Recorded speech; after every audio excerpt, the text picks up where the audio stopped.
What's going on, everybody? Welcome back to the Fantasy Fitness Network. Appreciate you guys tuning in to the channel as always. Coming back for another episode, another day in the best ball streets.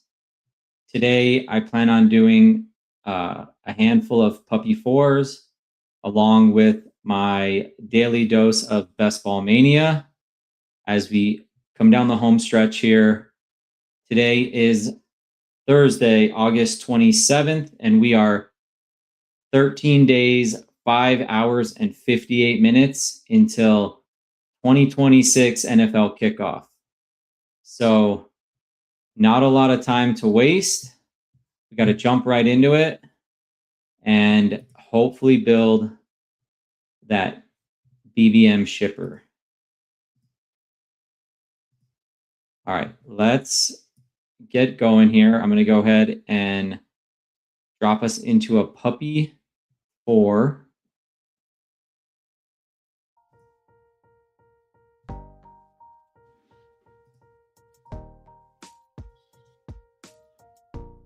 And we are going to get this party started. So puppy 4, I'm going to jump into this one, and this will be the first draft of the day.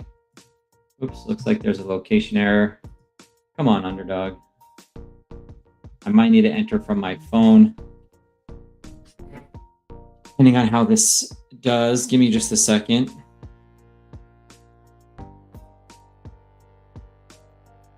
Looks like they're gonna make me do this from my phone, so just 1 second, we'll get this going. The classic underdog location error bites again. We'll see if this loads. Don't think it will, but we'll give it a shot. All right, gonna do this from my phone real quick.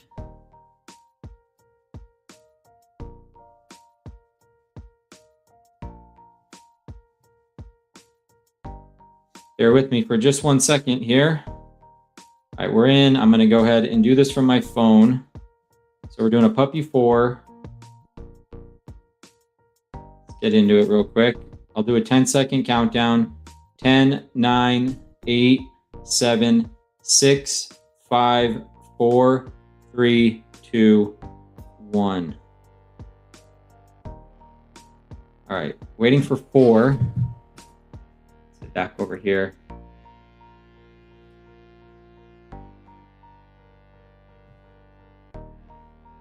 All right, get the mic situated, make sure everything is good to go. I think we're good now. All right, waiting for 3. Again, puppy 4. If you guys are new to best ball or you're new to this tournament, this is a large field tournament, 112,800 entrants. It's a 2 out of 12, 1 out of 10, 1 out of 10 advancement structure with a 188 seat final.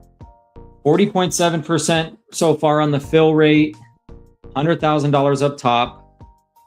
50,000 to second, 25,000 to third. All right, it is full. And we are going to be drafting this one out of the 1 hole. So we'll go ahead and queue up Jahmyr Gibbs. Not going to do anything silly. Just get Jahmyr Gibbs. It's hard enough getting the 1 hole. Why screw around if you want some exposure to Jahmyr Gibbs? I think we all do. I would assume we do. What's up, Hartman? Good to see you, buddy. Thanks for stopping by the channel. Hopping into a puppy 4. Landed the 101 for this one. So we'll be grabbing Jahmyr Gibbs here to kick off this episode. We'll do a best ball mania. And then maybe we'll do another field general. We'll see. Have to just kind of see how this day plays out. But definitely some puppies and a BBM on tap for this episode. And yep, we're off and running here. So haven't seen any injury news today. I guess I'll hop out there to the Twitter machine real quick and see what I may have missed. But I'm just going to take a quick look. Hartman asks, were you ripping Superflex all day after trying it out? You know, I kind of took a break from drafting, but I do want to get a couple more in. The only one I did rip was the one we did together, but I figured we'd do another one on this episode. And then I am going to try to space out my BBMs a little bit and maybe save a couple, even maybe stack some for a couple days, do like a couple in the same day. So with that in mind, I will probably use that time to do some other tournaments like the Field General. So I'm still at 1, but I'm gonna adjust my strategy based on our draft that we did yesterday. Alex Pierce was taken off of the pup, and he is out there running routes in practice today for the first time since his ankle and heel surgery in March. So good to see Alex Pierce back out there. Looks like he's going to be off the pup. I don't know what his, early season production is going to look like, but it doesn't look like he's going to, well, we know he's not going to miss 4 games. Otherwise they would have kept him on the pup. He might still miss a couple games, but at least he's not slated to miss more than 4 or up to 4. So that's good news. I kind of cooled off on him. I was drafting a ton of him in pre-draft and then was even drafting him quite a bit in post-draft. But then I wasn't sure how long this ankle injury was going to linger, so I kind of stopped. Now that he's in the 100s, maybe he gets pulled right back up. I'm not sure, but we'll see. I'm going to definitely try to get a couple more shares of him here as we wind down this best ball season.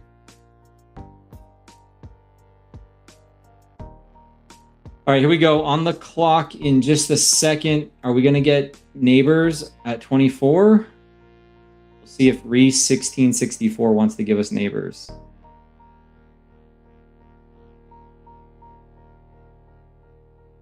No, he does not.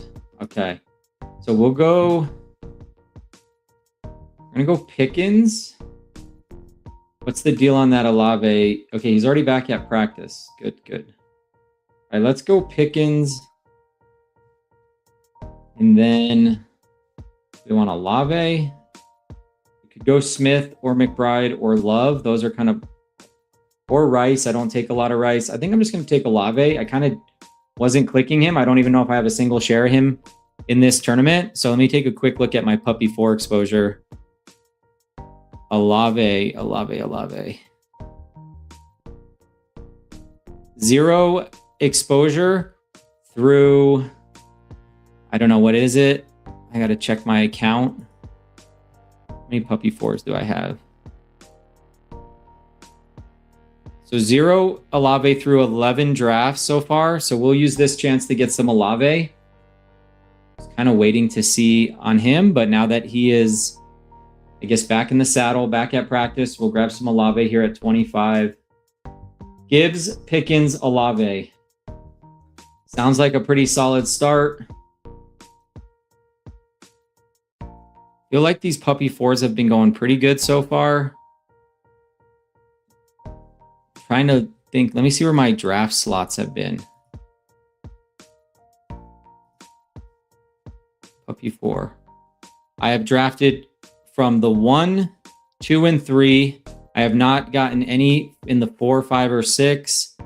And then I've drafted at the back. The 2 from the 10, 11, and 12.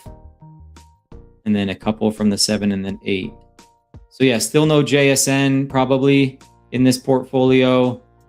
Probably no CMC. I have to go back and look, but still some names that I want to get some exposure to in the middle of the rounds, I should say.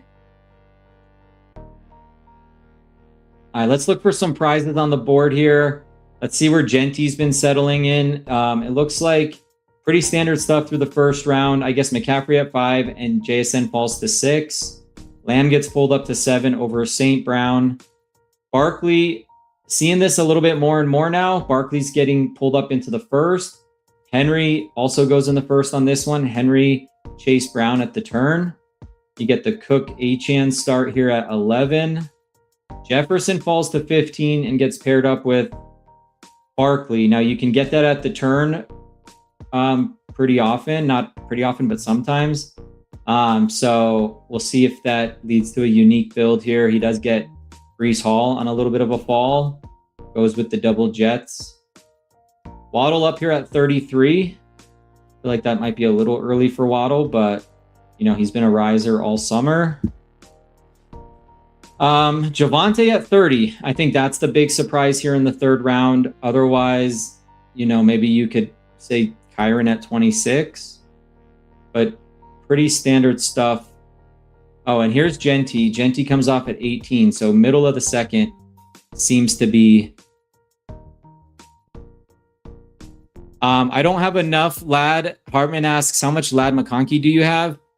Not enough. I think I'm at like 6%. I would like to get to market if I can, but I'm a little under market in both BBM and just across all my post-draft drafts. Lad is 6%. I don't think I'm going to be able to get to, I mean, I could maybe get there just in my general post NFL draft portfolio, but I don't think I'm going to be able to get there in BBM because I only have like 12 or 13 bullets left. So we're going to try to get a little bit of Lad with those last couple drafts, those last handful of drafts. I'm trying to get a little bit more Swift, a little bit more McLaurin, a little bit more Lemon. I talked about that yesterday. Trying to get a little bit more Mekhi Lemon in these last couple drafts. Where am I at on Waddle? He's another guy I want to look at for BBM. I'm at 7.2% Waddle. Oh, shoot. I just missed my picks. I was talking. Crap. And that's okay. I actually like this. We got the 1v1 with Cam and Pickens, and then I've been trying to get more McLaurin as well. So, you know, good things happen sometimes when you're doing good. So I'll take it. I probably would have taken those two guys anyways. Let me see. I'll look at the turn just to see if I would have taken somebody else. I mean, Jacobs, if he would have fallen to me, but he didn't. That actually worked out perfect. That's exactly what I would have done. Mike Robb says, way to go, Hartman, distracting Matt. No, it's all on me, man. Nobody to blame but myself. But to be completely honest, I think I probably honestly would have made these same two clicks. Maybe I take like Evans or Adams or something there, but I think this is exactly how I would have done it. So good stuff. Good stuff. Yeah, we got I said McLaurin and then it clicked McLaurin right there for me. So that was perfect. Absolutely perfect. Let me pull up those other notes I had here because I did want to see who I am targeting specific players coming down the stretch here. Let's take a quick look.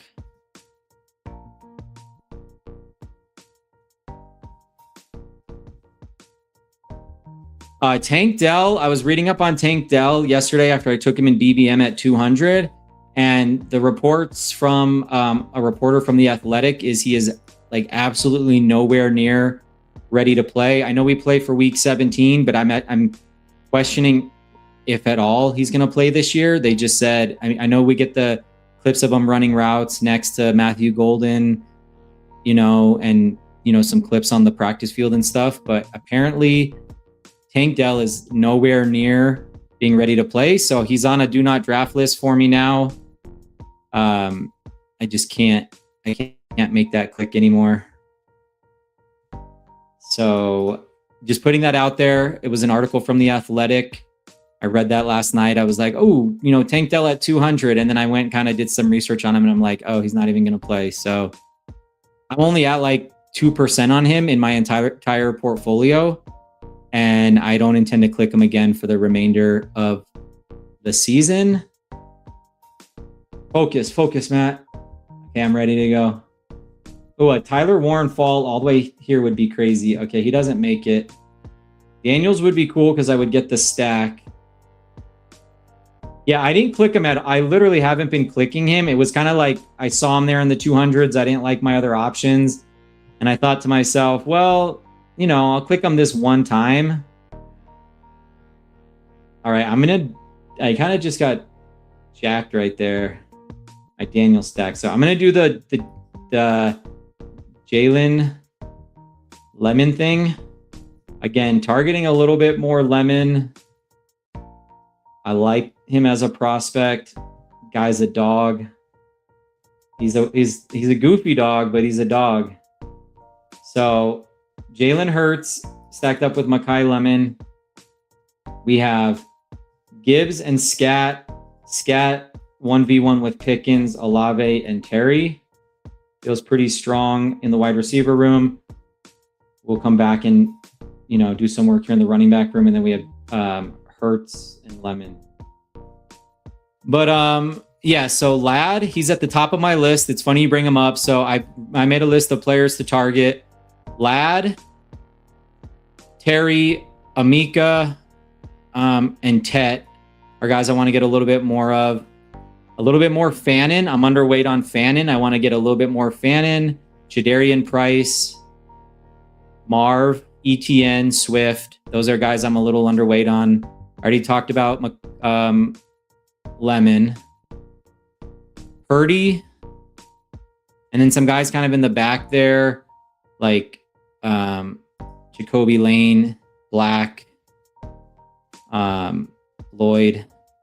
It's going to be hard to get some of those guys in BBM because they've come up so much, but we'll see what we can do. I'm going to focus more on the guys that haven't moved a ton, that are kind of in the early rounds that I'm just sort of underweight on, because those aren't going to change the dynamics of Best Ball Mania in terms of the fact that you could have got them in the 200s and now you got to pay 150 or whatever. It's just guys that are still kind of in their normal spot. Maybe they've moved a half a round or whatever, but I'm just underweight. My exposure is just a little bit too low. All right.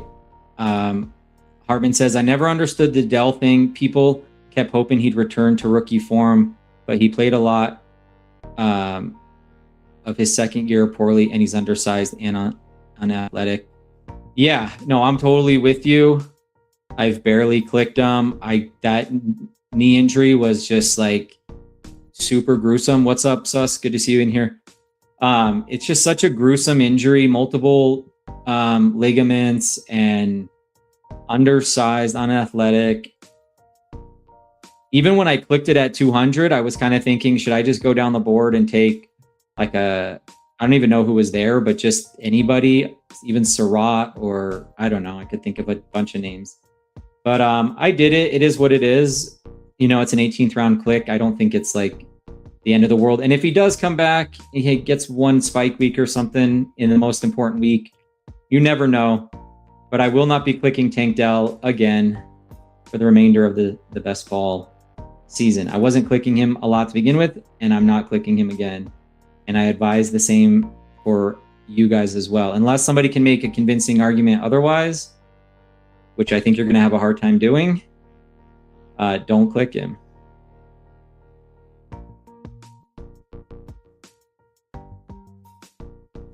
Okay, now here, I mean, we have the news on Alec Pierce. Here in that 96, if he comes back, I'd be interested. I like Diggs. That would be kind of a double. I'm not sure I want to do that. Could get onto JCM here. And Golden. Okay, JCM and Pierce go.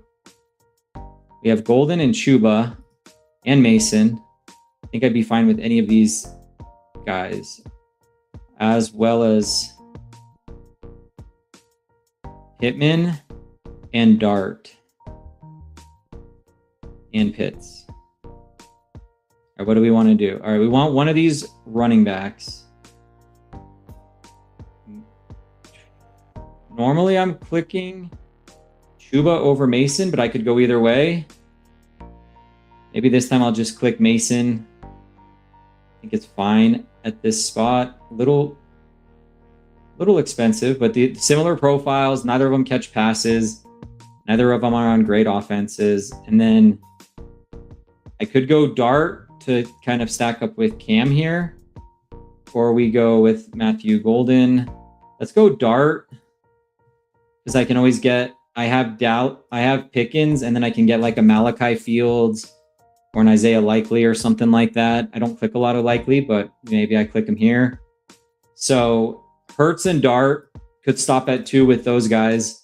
Gibbs, Scatabo, and Mason. Mason, the guy that's kind of a first and second down grinder. These guys are involved in both the rushing and passing game. Pickens, who's the bring back to the Dart scat stack. Olave, Terry, and Makai Lemon. And again, Lemon is stacked up with Hurts, the Hurts Lemon stack. Lad and Marv are my second and third highest owned. We're on opposite sides this year, it seems. I have a ton of Marv. No, I'm absolutely loaded up on Marv. I just want even more of him. Marv, I'm up to 14% in Best Ball Mania. And then just all of post-draft, I'm at 17 and change. So 17 plus on Marv, all of post-draft, 14%, 13%, 13+% in BBM. I don't know if that's enough. I still want more Marv at 13%, but I feel like that's at least a pretty good spot to be. Lad, yes, we are a little bit opposite. I think in that range, if I go and look at my exposure, I was clicking a good amount of Higgins.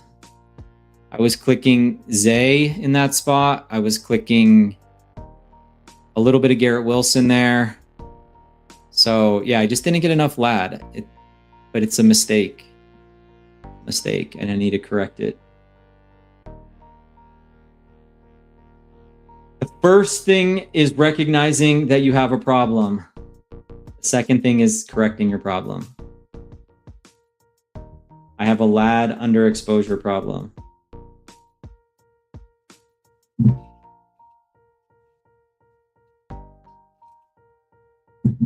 All right. Start of the 10th round. Again, if you're coming in late, this is a puppy 4. We're going to rip this puppy. We'll do a BBM. We'll do a field general, probably. And then, I don't know, maybe another puppy. We'll just kind of see how long I can go today. But schedule's pretty wide open.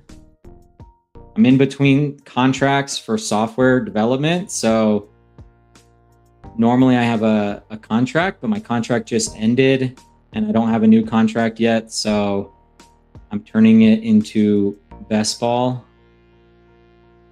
streaming. That's my job now, officially. Gainwell coming back would be pretty damn sick.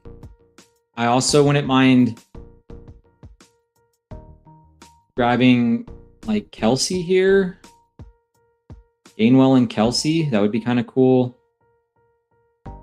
Could also, I'm okay with White as well, or C-Rod. All right, yeah, let's definitely take Gainwell at this price. 120 Gainwell. I like that quite a bit. And then I think I just want to grab Kelsey. I know I talked about Likely for the double, but I can't take Likely over Travis Kelsey. Just can't do it. All right, we're going to go Travis Kelsey on this one. So quick recap of this team. We have Hurts and Dart, Gibbs, Scat, Mason, Gainwell, Pickens, Olave, McLaurin, Lemon, and Travis Kelsey. I feel like that's a pretty solid team. Let's open up Fantasy Fitness here and just look at the championship weeks. I got to remind myself a little bit what we're working with here in terms of correlation. Kansas City, New England, San Francisco, and the Chargers, week 17. Philly is Seattle, Houston, and San Francisco. So not sure if we'll be able to get into that game, but San Francisco if we can. Detroit, we have Minnesota correlation with Gibbs and Mason week 15. We have the Giants week 16, and we have no Chicago pieces for week 17. And then that Tampa game, we have New Orleans, nothing with New Orleans, Atlanta, and the Rams, of course, for that week 17. What's hopefully going to be one of the better games to target for week 17.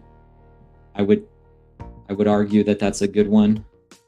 All right, start of the 12th. We're picking here at 144 and 145. Appreciate you guys all tuning in, stopping by the channel, helping me grow this puppy. We're up to, I think, like 44, 45 subscribers, trying to hit 50. So if you're out there listening, you're not already subscribed, smash that subscribe button. Hit the like button too. Helps with the algo when people aren't watching live. And yeah, appreciate you stopping by.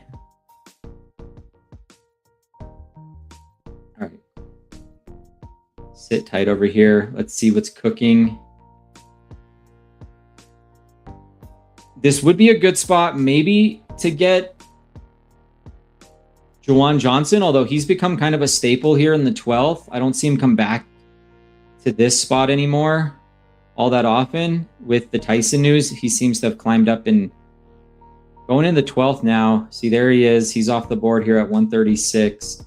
Used to be able to get him in the 13th pretty frequently, but those days are gone, unfortunately.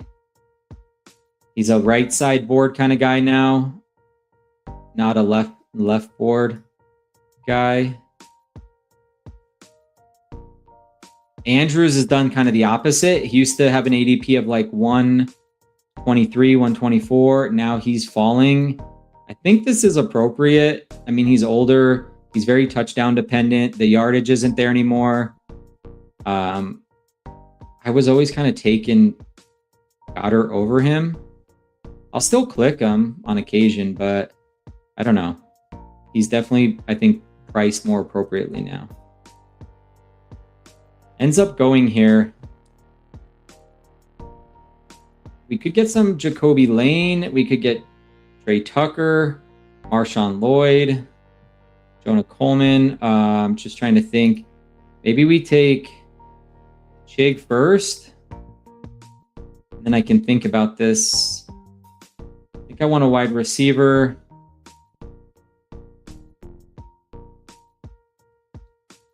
All right, I'm just going to do it. Trey Tucker, come on down. It's kind of between him and Lane. I could have also grabbed a fourth running back or fifth running back, but I don't really see the point of that necessarily. I mean, I do like Lloyd. Coleman's good too, but I know I'm okay waiting. I feel like we got 4 strong on the running backs. So we'll grab Tucker. And then I went with Chig. I'm just kind of consolidating into that Washington offense. I guess I could have went with the bring back and gone with Strange there too. But I don't know. That one's kind of close. I could go either way.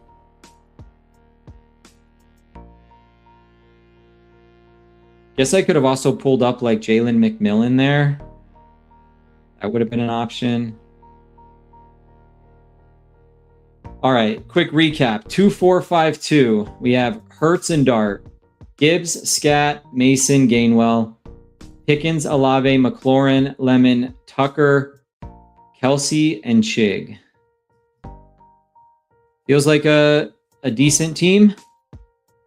We'll see what comes back to us here at this next turn. I think Flournoy. I like Flournoy. I like Bryant. Douglas. Not Tank Dell. Again, not Tank Dell. I mean, Booty should be passing him here like any minute. That should get flipped super fast. I'm surprised it hasn't already flipped. I mean, Booty is clearly a better pick than Dell at this point. He is the the de facto wide receiver 2 on that offense. All right. I'm going to just check real quick, see if there's any other news. Again, I already mentioned the news on Alec Pierce. He is off the pup. He is running routes. He is practicing effectively. And we'll see if he starts the year, starts game 1, or if it's going to be a couple weeks, but it's not going to be more than 4 weeks for Alec Pierce. So good news on him. And then, yeah, just kind of scrolling Twitter real quick just to see if I'm missing anything. Looks like Jeremiah Love is progressing too. He's not practicing, but he's moving around in practice. We'll see. I mean, it's a good sign. Hopefully he's ready to go for week 1. The Browns are releasing Cedric Tillman. So Cedric Tillman, if you guys remember him, he is no longer a Cleveland Brown. He's been released today.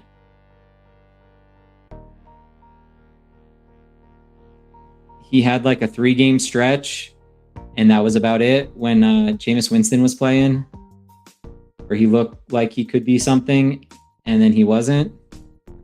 All right, this is the pick I want. I want this Trey Harris pick if I can get it. Yes. Okay, absolutely Trey Harris here. And then we want to do with this next pick. I feel like double tapping the wide receivers here makes sense. Maybe Pat Bryant. I don't take a lot of Omar Cooper. I heard he was progressing back up the depth chart. He was behind Isaiah Williams? I can't remember his name at this time. But I heard he was climbing back up the depth chart. Let's just see where he's at. I don't know if Our Lads is updated, but I just want to take a quick look. Where is he? Isaiah Williams. Yeah, so he did jump him. I heard he was sort of playing and practicing behind him. So Omar Cooper back up here. Again, this is all I get it. It's preseason. I don't put a ton of weight into these. Don't come at me here with the Our Lad depth charts or whatever. But Omar Cooper, Garrett Wilson, Adonai Mitchell are 3 starting wide receivers. So I think I'm going to start clicking him again. I mean, he is a first-round wide receiver prospect going in the 170s in drafts. I feel like that's the guy we need to be clicking. I mean, look, obviously you have Caleb Douglas, who I think rightfully, based on his training camp, should be here. But Omar Cooper, I think I want to start making that click again. All right, here we go. Quick recap. We have Hurts and Dart, Gibbs, Scat, Mason, Gainwell, Pickens, Olave, McLaurin, Lemon, Tucker, Harris, and Bryant, Trey Harris and Kelsey. We get a little piece of that game for like a 1v1. Plus, I just like this price on Harris. I don't think you're getting him here all that often anymore. I feel like he's been getting pulled up. Kelsey and Chig. We'll grab one more running back. I would say another tight end, another running back, and maybe another wide receiver, or 2 running backs and a tight end. I think you could stop at this. Pickens, Olave, McLaurin, Lemon, Tucker, Harris, and Bryant. Could you add an 8th? I think you could add an 8th, but I think you could be okay with a 7th here. If we wanted, we could grab Mendoza and double stack him with Mayer. I like Mayer as a low ownership click in a large field tournament because he offers the contingent upside if anything happens to Bowers. Plus, he's going to have some standalone value. I also like Evan Ingram a little bit as like a low ownership click on a team like this as another running tight end, excuse me. And if Omar Cooper comes all the way back, that would be a very easy click for me. Again, he's kind of jumped up the depth chart. He's back up into that one spot. Emmett Johnson, Kalen Black. Maybe on this one, I would go Black over Johnson. I read yesterday that Walker's dealing with some swelling, but it's quote unquote not serious. So I don't know if he just tweaked it. I don't know what happened. Okay, Cooper ends up going at 190. That was close. He almost got all the way back. I still think it's a good handcuff because there isn't a lot of depth there behind Emmett Johnson or behind Walker. You have Emmett Johnson. You have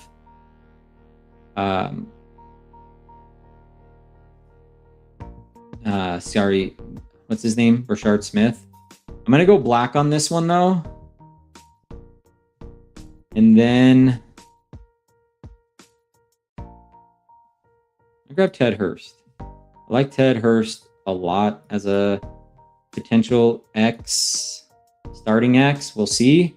I do have that bet on Tampa, too, with Gainwell.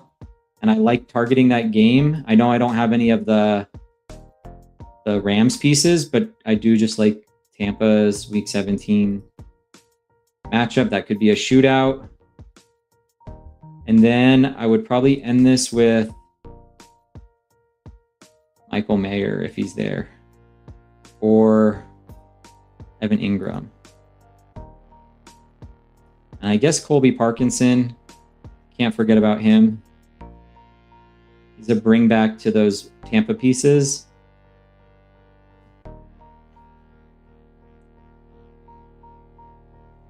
Hartman's asking, what are my biggest fades in the top couple rounds? Let's see. I don't do a ton of fades, but let me look. Let me look and see. So in the first round, the lowest is Gibbs. That's not a fade. That's because I just can't freaking get the 101 to save my life. So I only have 5% Gibbs. The next lowest is McCaffrey at 7% and Cook at 5%. And I wasn't really trying to fade Cook. It's just I was taking the wide receivers over him, and where he was going, I just didn't get a lot. I'm okay being a little underweight Cook, but obviously he's on a good offense. He catches passes. He could smash. I wish he was more of like a second rounder, but I get it. But yeah, I would say McCaffrey and Cook are my two lowest ownership in the first round. Second round, Chase Brown at 5.8%. He's kind of a fade there in the second. I don't know. He just feels a little overpriced at the 1-2 turn, if you ask me. And he's going around guys like Kenneth Walker, Achane, Henry. I'm not going to fade him because he's on the Cincinnati Bengals. But being a little underweight him, I think makes sense. And then Rice in the third round. Rashee Rice, 4% Rashee Rice in the third round. So, and I'm underweight Ladd and Javonte Williams. So Rice and Javonte Williams. Ladd isn't so much a fade. I was kind of clicking some of the other guys. I want to make up for the Ladd thing. I want to be explicit about that. If he's white Tyreek Hill, I'm screwed. I'm not winning money this year. And then I have McLaurin in the fourth round and Scat. I've been lower on Scat and McLaurin.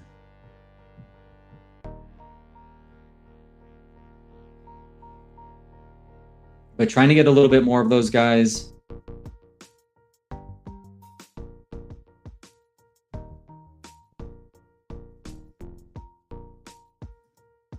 Nobody under 4%.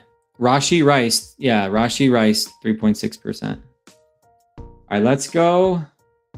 Damn, my Michael Mayer share is gone at 207. Dog. All right, we're going to go. Let's go Evan Ingram. Evan Ingram on this one. So quick recap: 2583, Hurts and Dart, Gibbs, Scat, Mason, Gainwell, Black, Pickens, Olave, McLaurin, Lemon, Tucker, Trey Harris, Pat Bryant, and Ted Hurst. And then tight ends, we have Kelsey, Okonkwo, and Evan Ingram.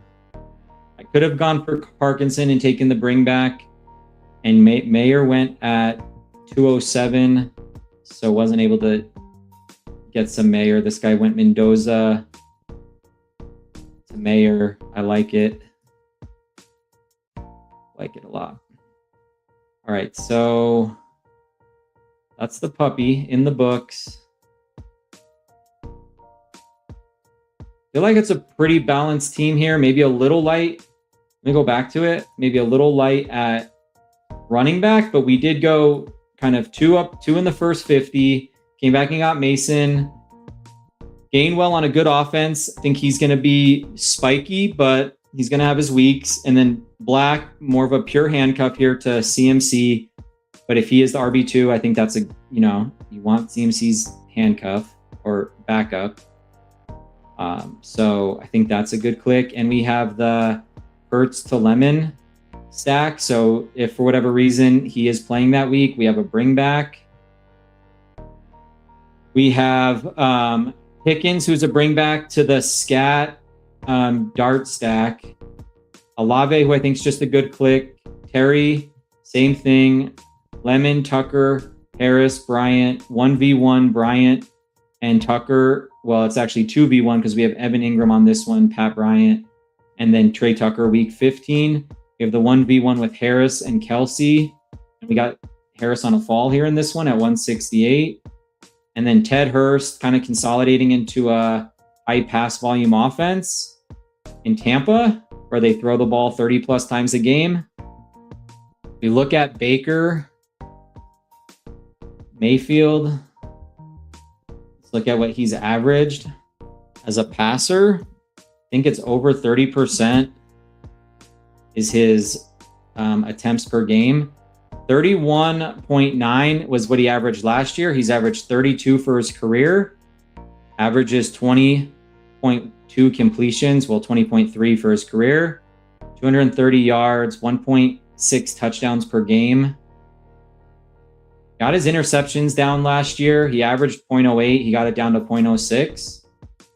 So, if Hurts does get on the field this year and becomes a guy who's running a good amount of routes, I think he can pay off this price pretty damn easily. Plus, he's a big-bodied guy, red zone threat, throw it up to him in the end zone. No one's ever going to be Mike Evans, but he is playing in the Mike Evans role.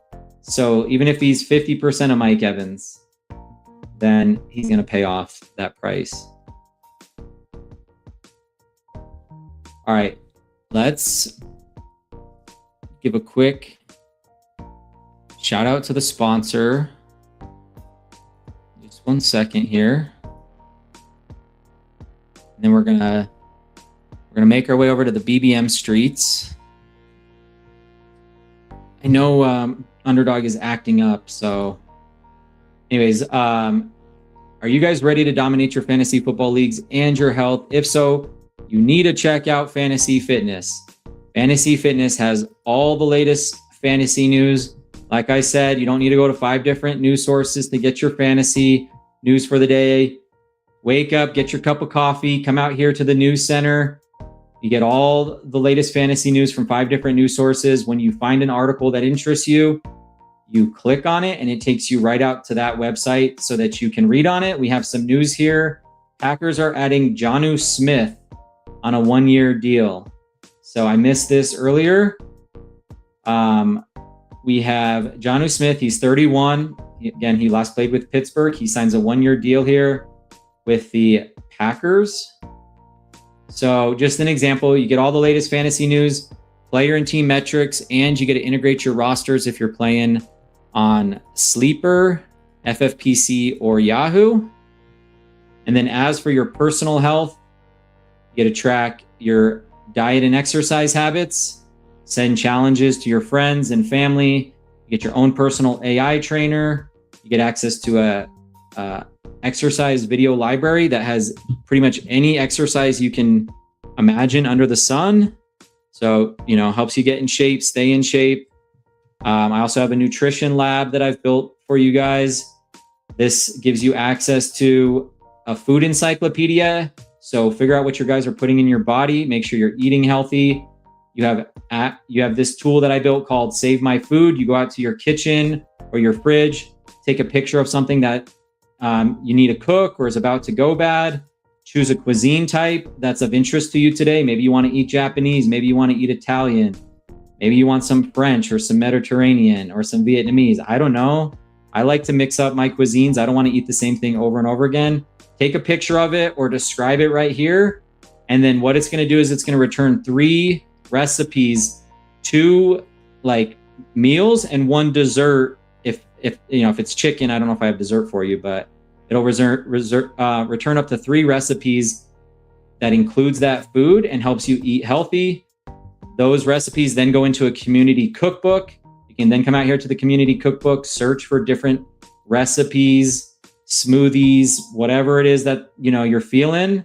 And then I've got a whole bunch of recipes here in the community cookbook. So food encyclopedia, save your food or figure out what I want to eat tonight tool, and a community cookbook. Again, you also get the fitness hub. You get to come in here and send challenges to your friends and family. I'll send one to my wife right now just to demonstrate the application. Oh, just give me 1 sec. I want to make sure this is loading. Come on. We're going to jump into this BBM, but I'd be remiss if I didn't advertise all this work I've been putting into this application.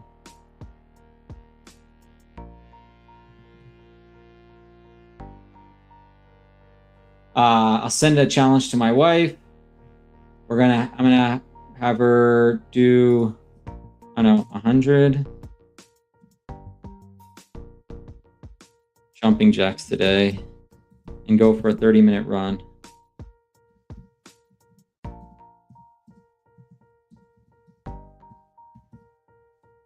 I'll do this with her too. You can elect to have her do it by herself, them by themselves, or you can elect to do it with them. Comes up with your little challenge card, send off that challenge, and then we'll wait to see if she accepts this challenge. We'll see if she's up for it. All right. So that's Fantasy Fitness. Check it out, www.fantasyfitness.io. Stay healthy while you're playing Fantasy Fitness. We play a sedentary game here, guys. We got to stay healthy. All right. Let's get into that BBM. Waiting for 2, waiting for 1. I did this from my phone because the location thing is not working from my computer. It keeps erroring out. So we're gonna do this from my phone. This is my daily BBM. Got, I think, like 12 of these left. Man, the 2 isn't good enough. I need the 1. I have gotten like 5 shares of Jahmyr Gibbs. It's probably a little bit more than 5, but it's a super low number. I cannot get the 1 to save my life. I don't know if I'm going to get it again.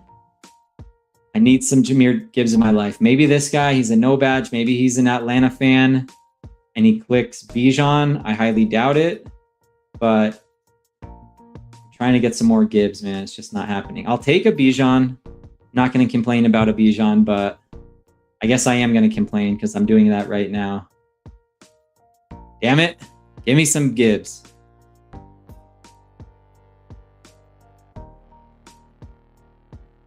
"13 seconds till the start of this BBM. Again, we are chasing down $2 million.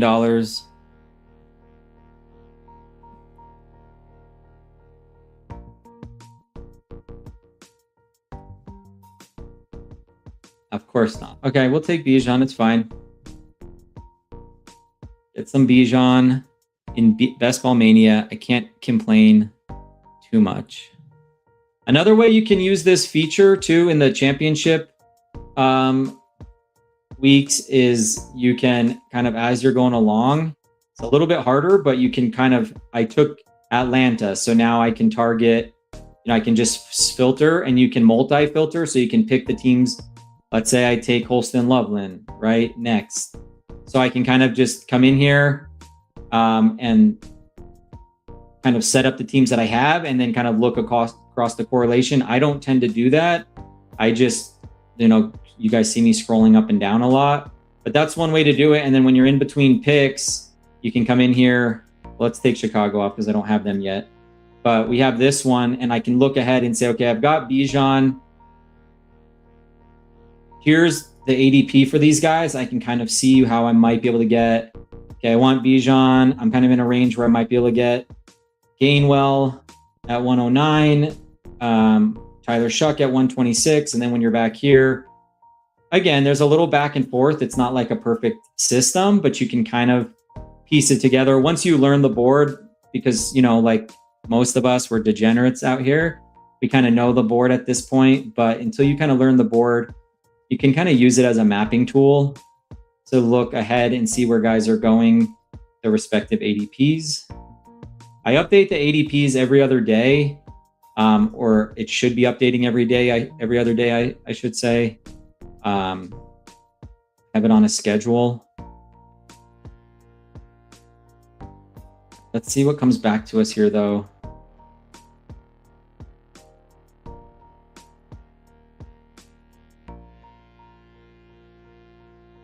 I'm into that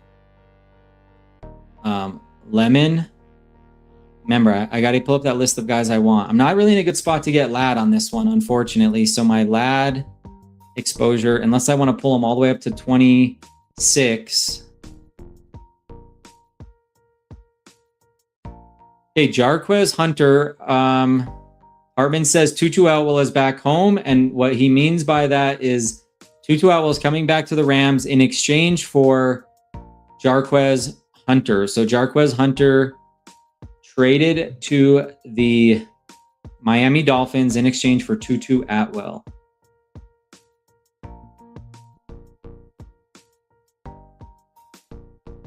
And Tucker Kraft expected to be a full go for week 1. I think we were all assuming that, but more reports that he's going to be ready for week 1. Tucker Kraft. Give me some Bowers here, please. Bowers with Robinson? Hell yeah. Absolutely. Thank you very much. Y'all have a good day.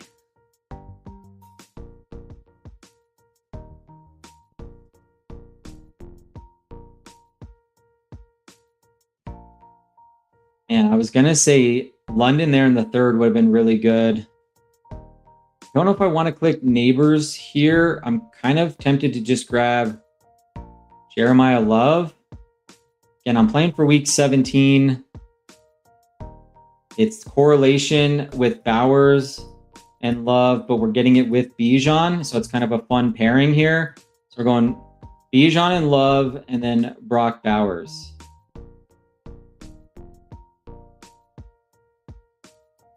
To start this BBM.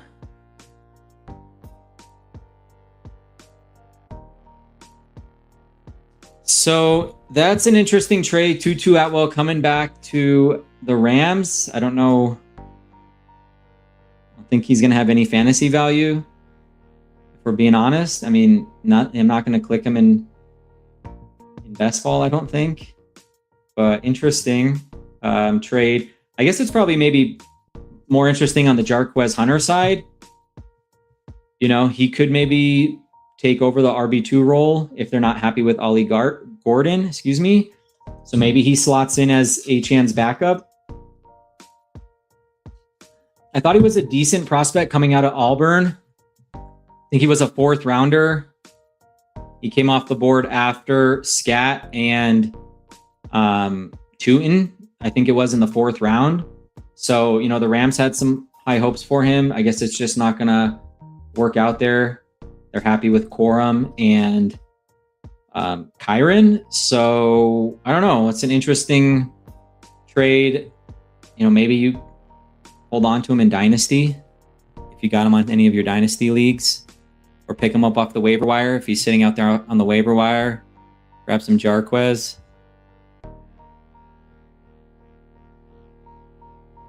I am in a Dynasty startup as well right now, so, I'll make a mental note.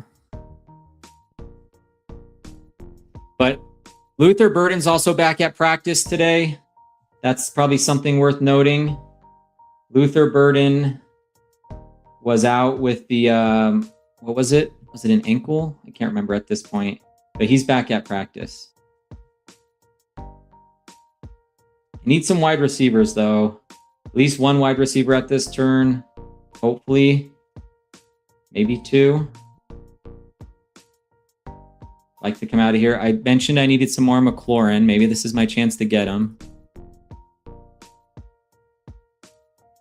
If not, Adams, Evans. They sound pretty good at this point.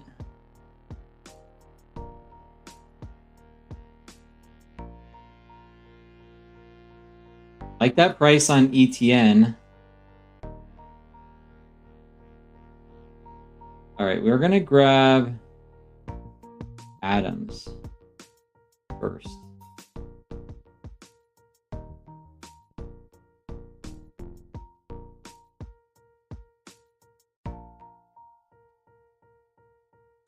Could go with one. I mean, I could have went with Scat there.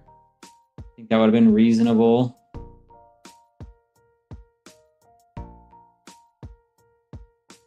I don't know if I want to anchor, though, to Adams here, though. Do I do something and pull up like a Parker Washington or a DJ Moore? I'm just thinking this through. Tootin or JMO or Evans?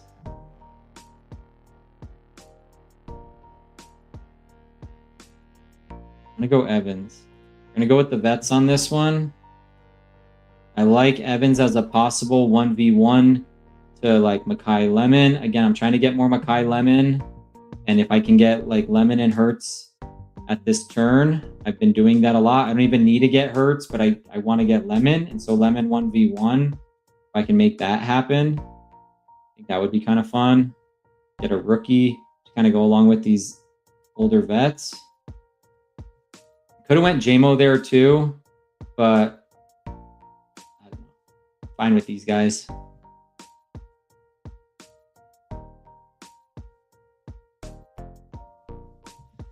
All right, if you're tuning in late, you are watching a Best Ball Mania here on the Fantasy Fitness Network. Appreciate you stopping by. Like and subscribe if you haven't already. After this BBM, we'll probably head over to the Field General and do a Super Flex. And then after that, a Puppy 4, if I've still got some energy.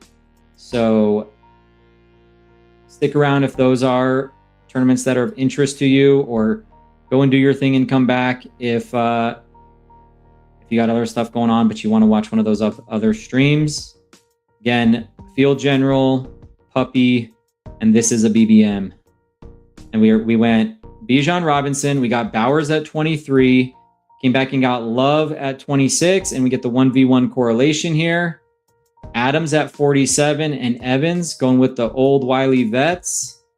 We're going to try to pair that up with Makai Lemon at 74. Hopefully nobody's in this stream. I'm broadcasting my entire strategy. So actually, I hate Makai Lemon. I don't intend to take him. It's terrible.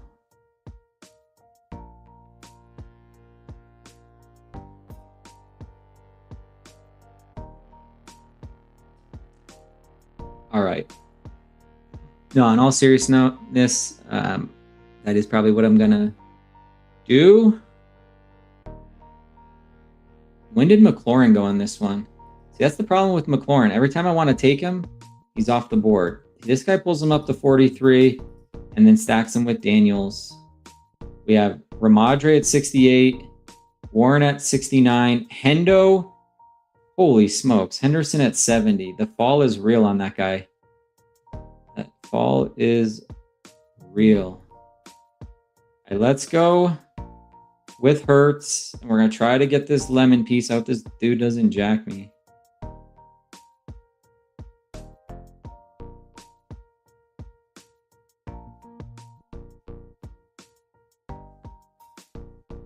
He goes Kraft.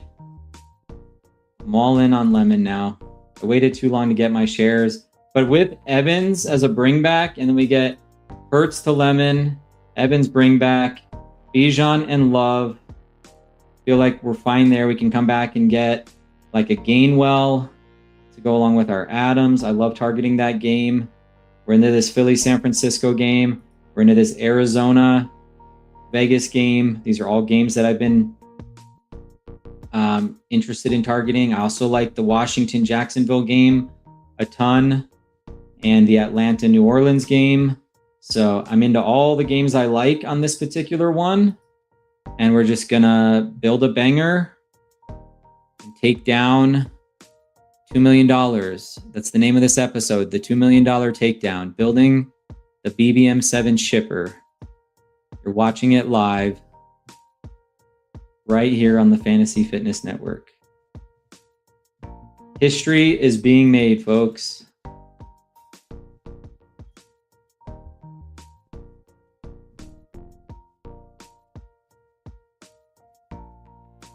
History is being made, and if you left, well, then I feel sorry for you because you could have been watching history.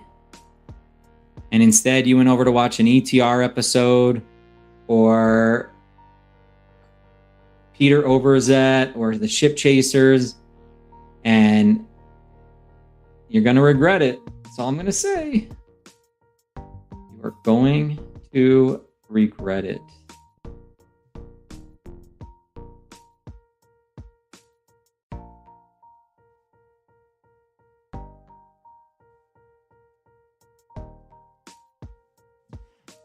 All right, 8 picks away. Let's review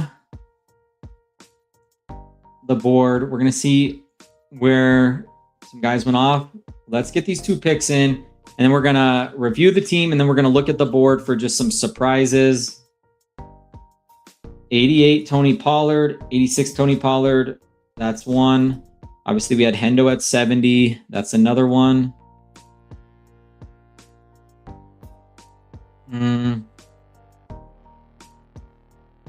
Yeah.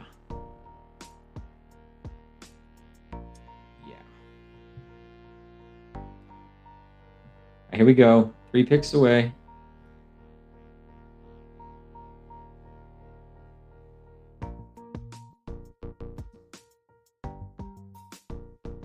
History in the making.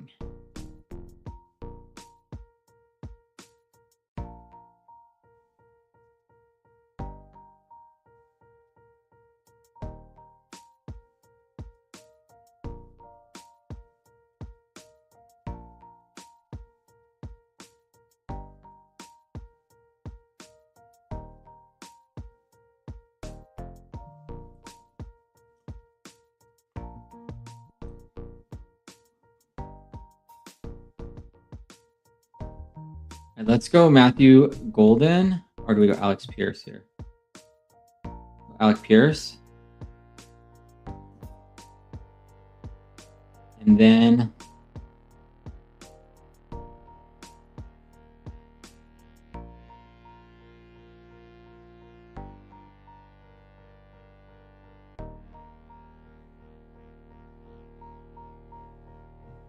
let's go Kenny Gainwell.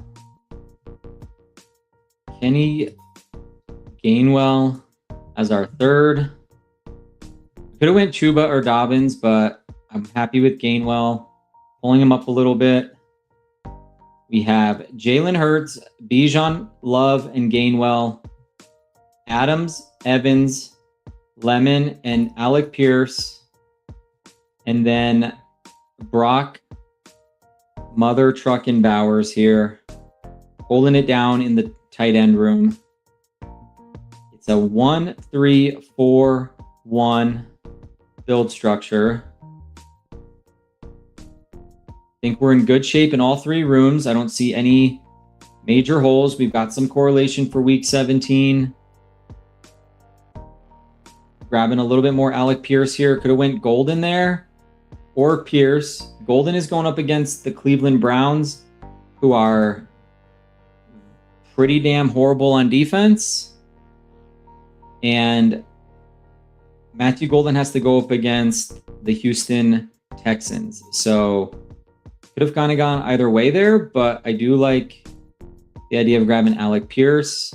Now, if Tyson falls all the way back here at 119, I'm going to consider that.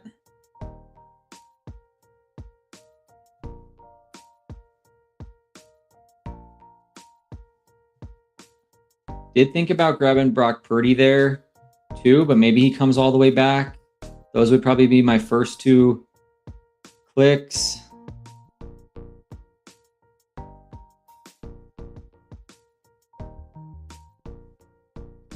George Kittle.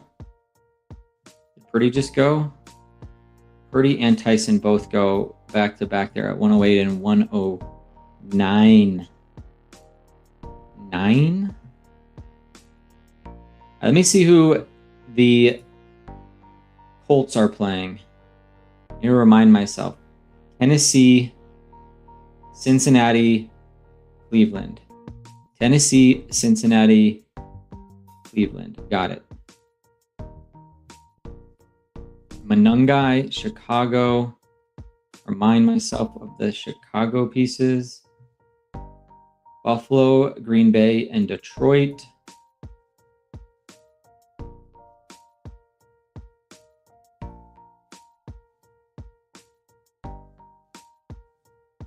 Where is Puka? Do I have inside position on Puka? No, I do not. This guy has position on me. I'm pretty sure he's going to take Puka here at he's going to take Stafford here at 117. It's okay. I'd be okay waiting on that. I mean, even an unstacked Kyler Murray, I'd be fine with.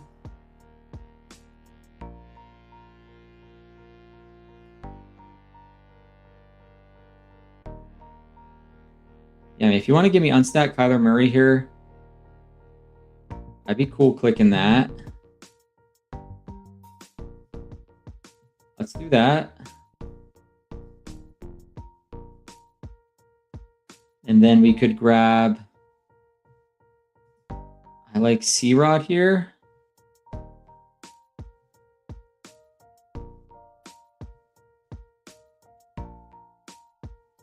Let's go C-Rod. We could also go Debo. Now let's go C-Rod.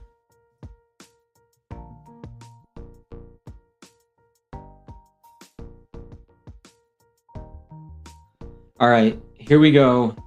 Let's look at Minnesota. I'm just curious. They have the Jets, Washington, and Detroit. So Hurts and Kyler could stop at 2 on a build like that. I mean, I could have pushed and tried to stack up Alec Pierce with Daniel Jones, but maybe we get a fall on Daniel Jones. You never know. We have Bijan, Love, Gainwell, and C-Rod. Adams, Evans, Lemon, and Alec Pierce. Gonna try to get at least one wide receiver at this next turn, maybe 2. A Denzel Boston, Shaheed. Juwan Johnson's interesting.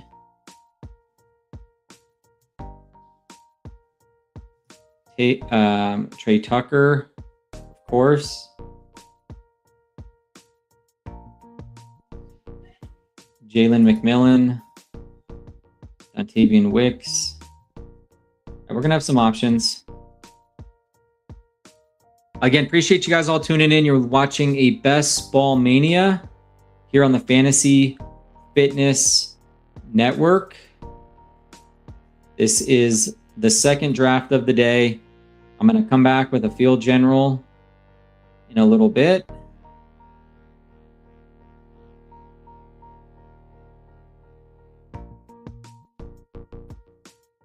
think I might want to just wait on the tight end and get Otten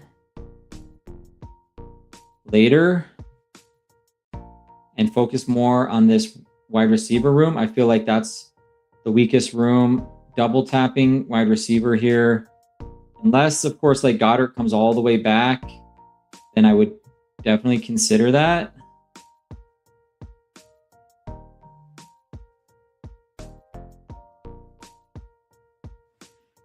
Glad I didn't wait for Jones, because if I was going to try to play it through Jones, he doesn't come back here, and then I'm even in more trouble. So kind of happy I ended up taking Kyler there.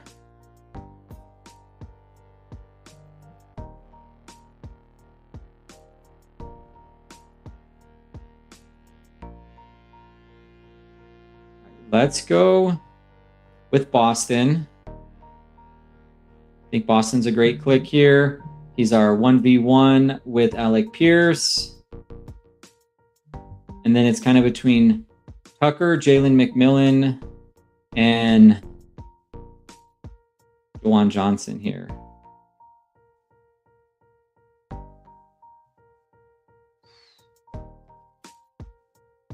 Yeah, let's push quarterback. Let's go Tucker. We have the 2v1 now. Tucker and Bowers, bring it back with Jeremiah Love. Feel pretty good about this wide receiver room now. Adams, Evans, Lemon, Pierce, Boston, Tucker.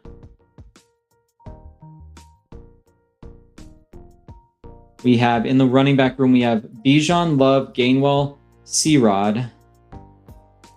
And then our quarterbacks are Hurts and Murray. I'm going to stop at 2 on this one with Hurts and Murray.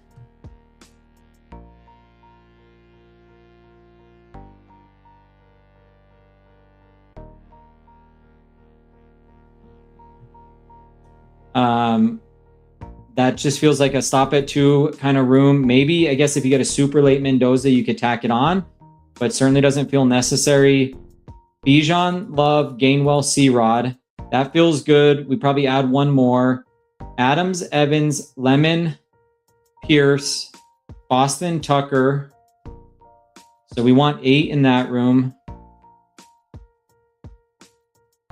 I guess we could go like 2, 5, 9, 2 on a build like this as well. We'll just have to kind of see what the room wants to give us. In this range, I like Wicks, I like Trey Harris, I like Flournoy, I like Cooper and Adonai Mitchell for the bringbacks.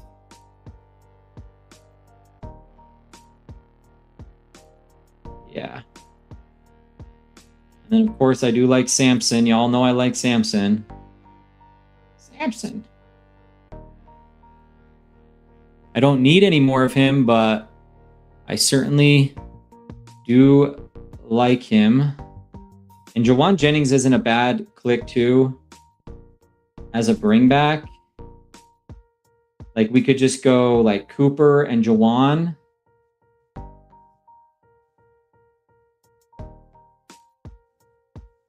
That's one way to play it.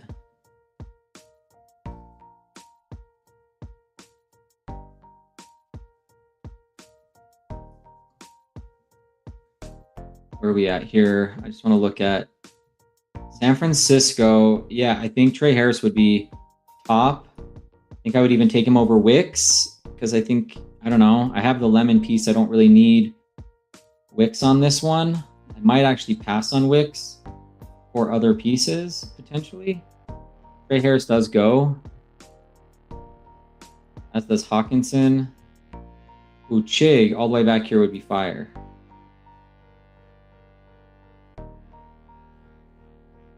I will take Chig if he comes all the way back, and then take a...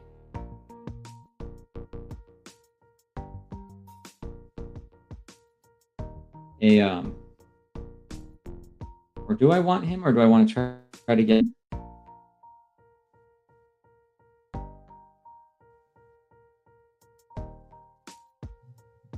I think that's a pretty unique combo.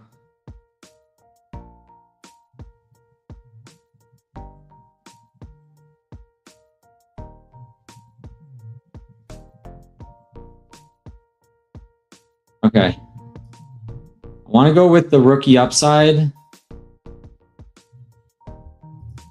of Omar Cooper. I was just talking about him.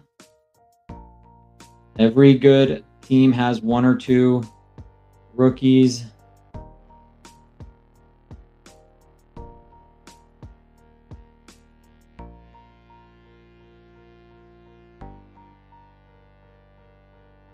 Really like Jawan. It's fine. Let's get Samson. We're into that game. And then we're going to try to grab Otten here.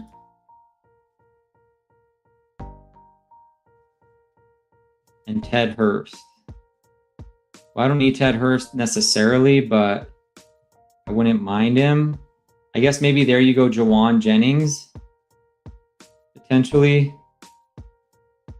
And then come back and get Hurst later. I don't know, that was interesting. I could have played it differently. I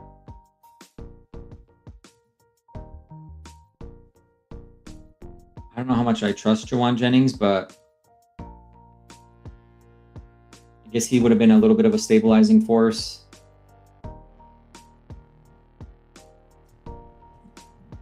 What else is going on here? I feel like I'm missing some news or something.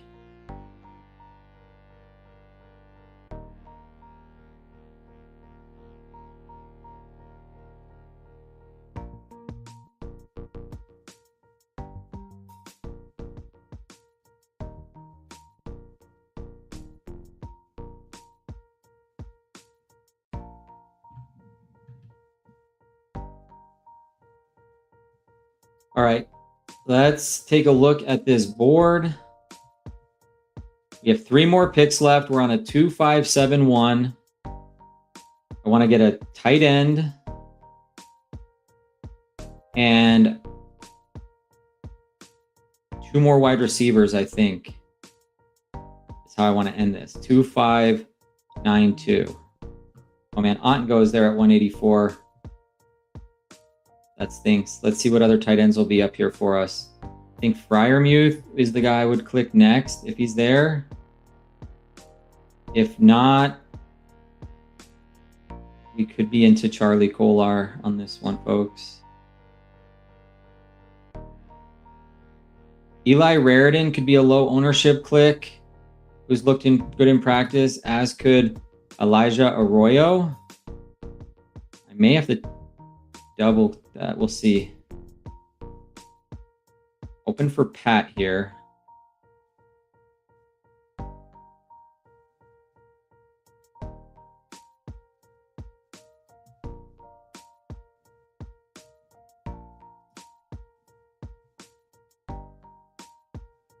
Let's grab Pat Freiermuth. And then we'll end this with a wide receiver.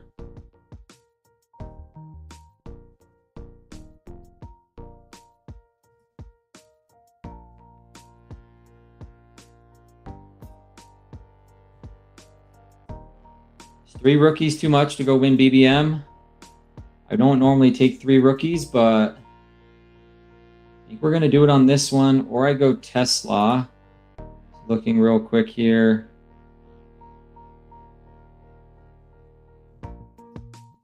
Go Tesla. Maybe we go Tesla. Oh, we went Hurts. Screw it. We're going to win this with 3 rookies. All right, here's the build. It's a 2-5-8-2. Jalen Hurts and Kyler Murray. Bijan, Love, Gainwell, C-Rod, and Dylan Sampson. We have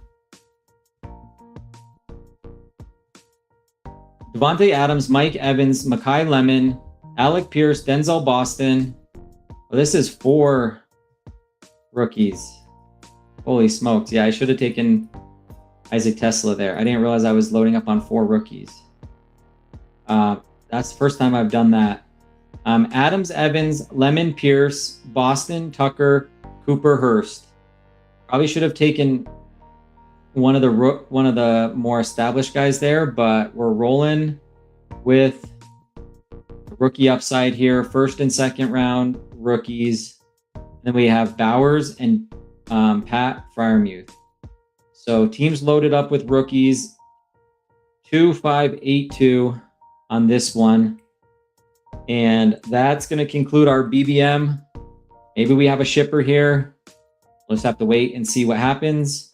But we have 2 first-round rookie wide receivers and 2 second and a third. So again, I wasn't really looking at that. I was just kind of looking at the players. We'll just have to see what happens. Got some vets on here. Nice balanced team. Maybe a little overloaded on rookie wide receivers, but you just never know. Let's go win BBM. All right, gonna take a quick couple-minute break here, and then I'll be back for Field General. Again, appreciate you guys stopping by. Be back in just a couple minutes.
Sorry about that, guys. Hold on, let me get in the view here. All right, ran into some issues. My son wouldn't go to his nap, so my wife called me in to help out. I had to take a call for a job interview that I have coming up, and I grabbed a bite to eat, some water. My apologies. That was not, I said 5 minutes. It was closer to 15 or 20. So apologies about that one. Yeah, I even lost track of my BBM there because I was getting buzzed on my phone for this job interview. So that actually turned out to be a little bit of a shit show. So anyways, let's go ahead and do a field general. If anybody's still there, I don't even know if anybody's still here. I could be talking to myself at this point. Let me know if anybody's in the chat. It looks like Hartman doesn't think I'm coming back. Hartman, I came back. Yeah, that was not my intention to be gone that long. Obviously, that's not how I usually run my shows, but that's how it played out this time. If anybody's in the chat, let me know now. Otherwise, if you're not in the chat, I might rip another BBM. If somebody wants to do a field general, I'm down to do field generals. But hit me up. I kind of don't like how that one ended. Too many rookies, lost track of my 18th round pick. I'll give you guys a couple minutes to respond in the chat. And if you're still there, let me know. If you're not there, well, then I guess I'll stay online and I might just rip another BBM. But if you guys want to do like a field general or a puppy together, I'm down to do that too. Again, my apologies. It was not my intention to be gone that long. But life happens when you have young kids and you're trying to find contract work. And that's what happened right there. So I'll wait. And if I don't hear anything, then I'll probably just rip one more BBM. That was not cool.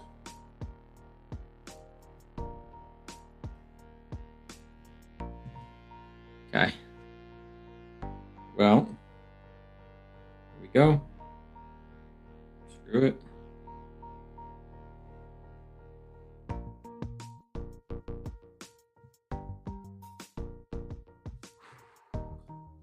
Pull that one down. We'll take a quick look at those builds on BBM or on BBMDB. Also going to pull down the exposure report and pull that into fantasy.vip real quick.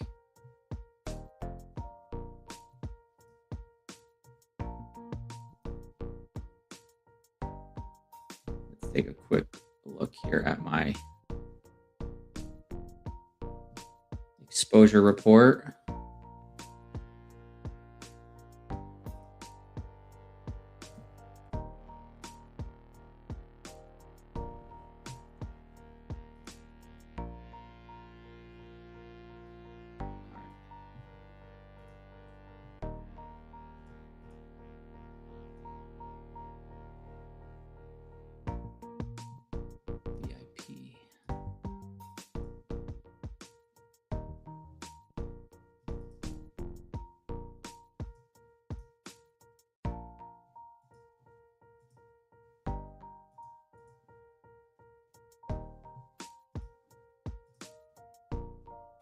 Yeah, that was tough. Okay. It is what it is. Kind of a waste. Kind of a bummer on that one. All right, let's get out here before I screw this up again.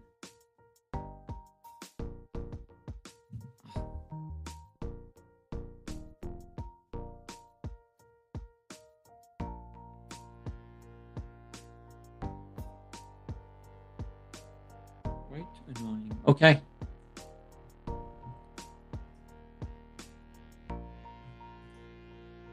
I lost everybody.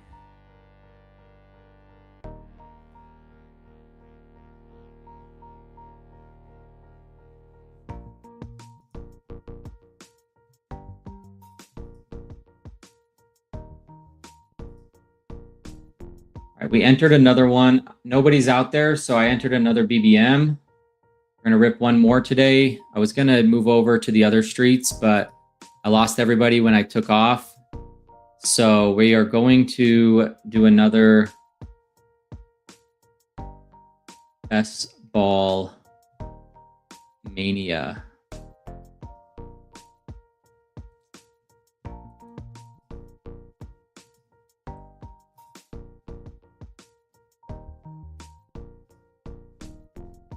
Okay.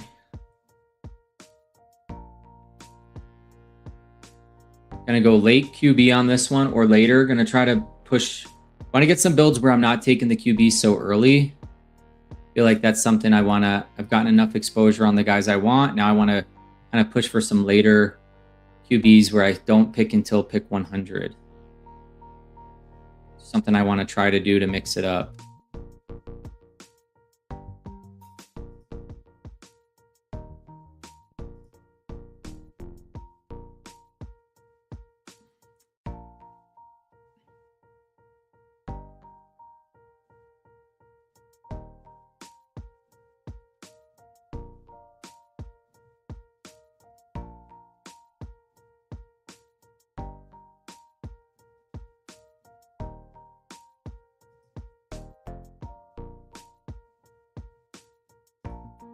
Okay, I guess I'll do this. Lamb, Jefferson start. Yeah, I was gone way too. No, I didn't have anybody here, so I ended up just doing another BBM because nobody was here. So you didn't miss anything. I'm just gonna rip a second BBM today. Wasn't on the agenda, but I ended up having to go put my kid to bed, take a phone call for an interview, and eat a little bit of lunch real quick. So it ended up turning into like a 15-minute stop, pause, break, if you will. So then I came back, nobody was here. And I said, if nobody's here, I'm going to rip another BBM. So I just did another BBM and I'm on the other side of the board. I even lost track of my 18th round pick on that one because I started getting phone calls for this job interview. So I just need to block everything out this time and just focus on building a good team here. That one was not what I was hoping for. I should have taken a 9th wide receiver on that one, or I don't know, just built it slightly differently. So actually it was kind of a crappy BBM, but I got to this turn and I had the option to take Lamb and Jefferson. I have 0 of these in my portfolio through like 140, 139, 140 drafts. So I figured since I don't have this combination yet in BBM, I would do it here. I would do it right now. Jefferson, Lamb at the turn. This will be my first and probably only Lamb Jefferson combination in BBM. Figured you got to have one of these if you can get it. And I got it, so we're going to do it. This team needs Lad. Yeah, if I can get Lad at 36, I'm freaking down. Hartman says this team needs Lad. I agree. Maybe we're in 0 RB territory. We'll have to see. It's tricky because if you don't take like an ETN or you don't take a Chavanta or something like that here, then you come back into this range. You better get yourself some like Price if you can get it, but he's been going in the 5th now. We're just gonna have to see. But yeah, I would be down for some Lad. You get Lad and 1 running back at this turn, I would be all for that. But this is my only Lamb Jefferson combo in BBM. Like I said, about 140 in, just under 139. So we have to, we got to make the most of this one. Doing a redo from that last one. That last one didn't work out all that well. We get Lad here, we get White, Tyreek Hill, and we got ourselves a shipper. Yeah, and I was the other thing I was gonna report on. Hartman brings it up in the chat. Josh Jacobs officially charged with 2 misdemeanors. I don't know. Is that slightly bullish? I was going to say that's bearish. Like he's probably going to get suspended now. I'm not sure. Obviously, these things take a while to run through the legal system. He might be safe for this year. They'll probably delay, play those types of games. But yeah, is that bullish? I don't know. You tell me. Come on, lad. Give it to me one time. You don't want Lad McConkey.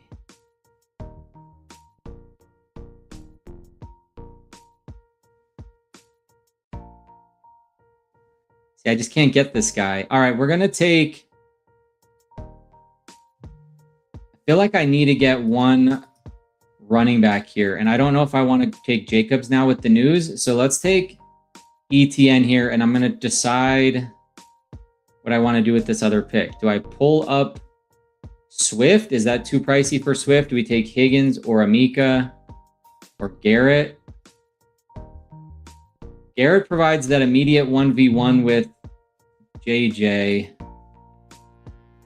Kind of feeling that. Is that easy? Let's go those 3. Let's go Garrett, JJ, and CD. And then we have ETN as our anchor here. I could have pulled up Jacobs, but that news just broke. And I'm like a little hesitant to make that click. Although I think he would have probably been the guy to do it if we were going to grab 2 running backs there.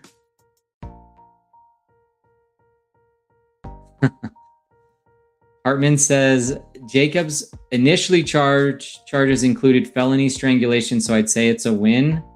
Yeah, that's a good point. He's not a lawyer though. Yeah, neither am I. Unfortunately, probably wouldn't be doing this if I was. But that's okay. So yeah, ended up going with ETN there. That's kind of pricey, but I don't know. He could pay it off. You know, if one of these guys would have fallen back, I would have for sure clicked those guys or double clicked. Of course, I can't get my Lad McConkey share to save my life. So we end up taking ETN, and then I go with the Wilson. I think Wilson's kind of right here with these 3 guys. You know, they're all sort of in the same tier for me.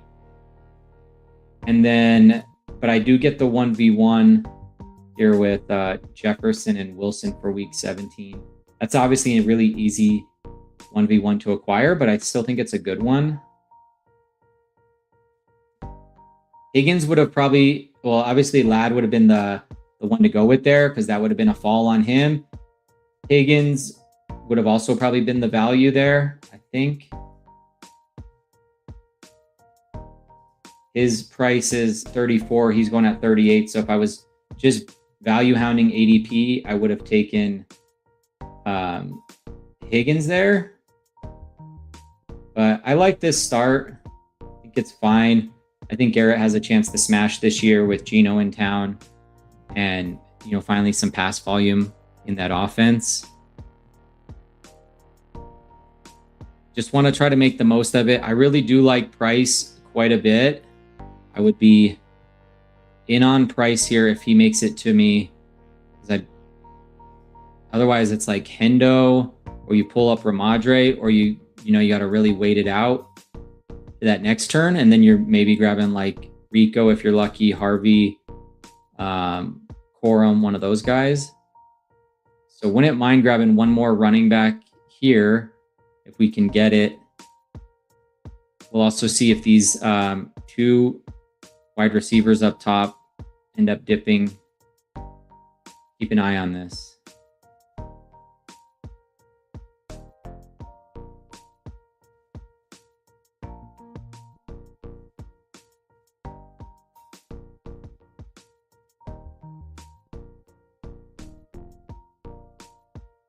Just don't go Bucky and Price. Give me one of those 2. Does this guy have... He's got Lamar. Does he? All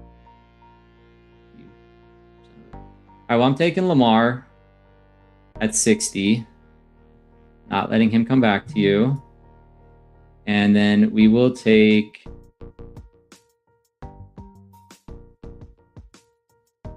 go Rome? Or do we take Travion here? Maybe we just take Travion. I know he's been slipping. Or do we pull up Ramadre? Let's go Ramadre over him. Yeah, we'll pull up Ramadre. We'll take him at 61. It's early, but we're going to do it. Could have went Rome there. Either way, I guess is fine. Don't get this start a lot, so it's kind of an interesting, and I usually don't go double wide receivers. I don't think I've ever gone double wide receiver at the turn because it would be Lamb and Jefferson, and I haven't done that. So I don't have a ton of experience with kind of playing this one. We'll go Lamar here. If he's going to fall to 60, we're just going to take him. We don't need to stack him up. We end up with Etienne and Ramadre. It's probably early on Ramadre there at 61, but we do it anyways. And then we have CeeDee Lamb, Justin Jefferson, and Garrett Wilson.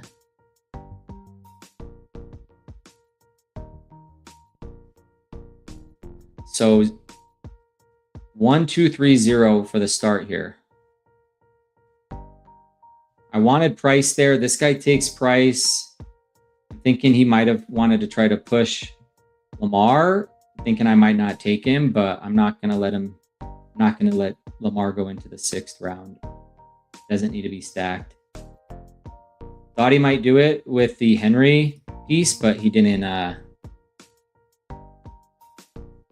Yeah, he is. Hartman says, is Price one of those guys that I'm targeting more right now? It is. I just, I mean, you got Sharps coming back from like a major knee injury. I know, the expectation is he's going to come back and play, but even when you come back from those types of injuries, your performance is pretty limited. Price is a 1st round prospect. He isn't obviously super good in the passing game, but playing behind Jeremiah Love, it's hard to really tell exactly what his ceiling is. Like, he was never able to fully be unleashed in college because he was playing behind such a good prospect in front of him. The NFL obviously thought he was a 1st round worthy pick. I've caught a little bit of Hard Knocks, and the coaches really talked him up. I just think there's a chance that he has a chance to really take that job. And even if Sharps comes back, they're not going to rush him back. They're going to play in a tandem backfield. I just think there's a chance that he really cements himself in that backfield, and then is plenty fine for the money weeks. I think some people are like, well, Sharps will be back, and then Price won't be, as useful for the money weeks. And I just, I kind of was buying into that narrative myself a little bit, but then as I thought about it more, I'm like, this guy's got great vision. He's got great instincts. He's electric in space. He's on a very good offense. As long as he does what he's supposed to do for the first half of the year, his role is secure, and he'll have plenty of touches in the money week. So 1st round draft capital on a good offense. It seems like a pretty good bet. That's sort of how I'm thinking of it.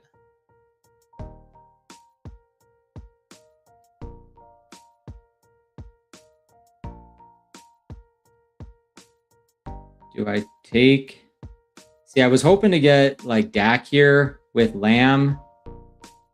I can still take that, but I could use some running back help as well. So I'm kind of torn.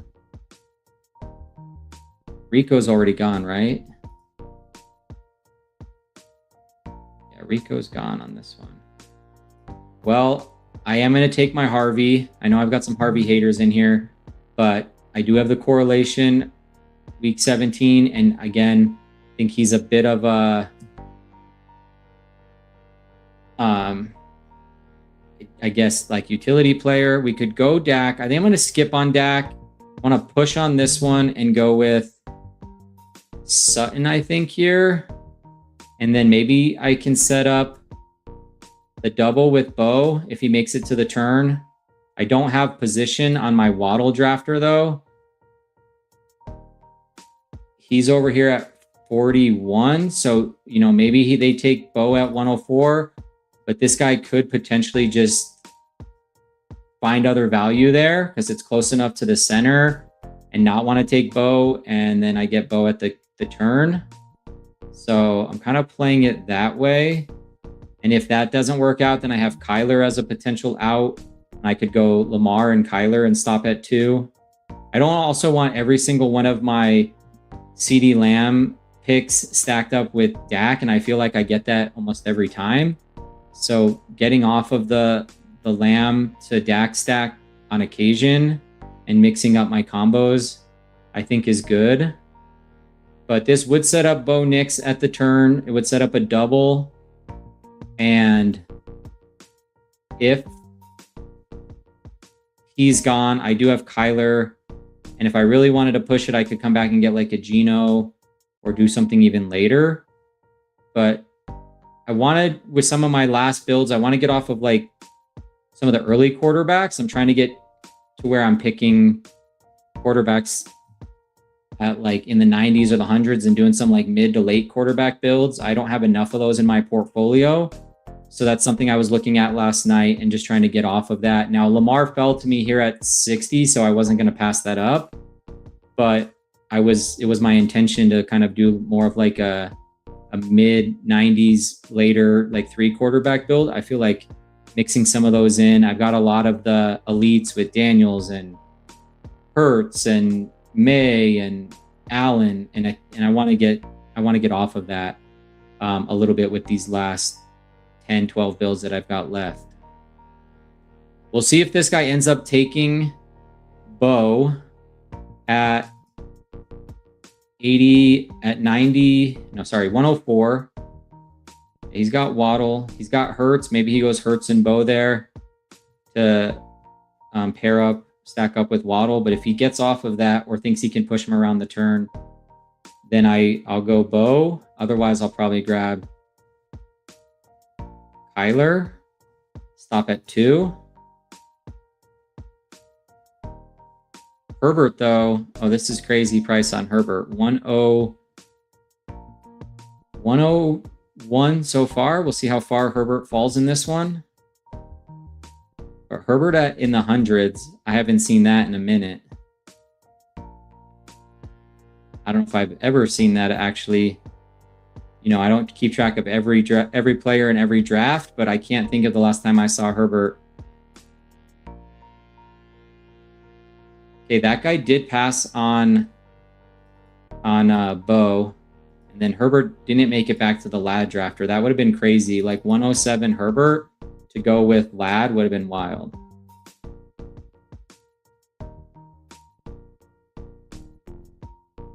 Now, is this one where you take Tyson because you get like super strong double up here and like you're getting a pick of like Tyson? I've got this pick here, or do I kind of stay on like Gainwell?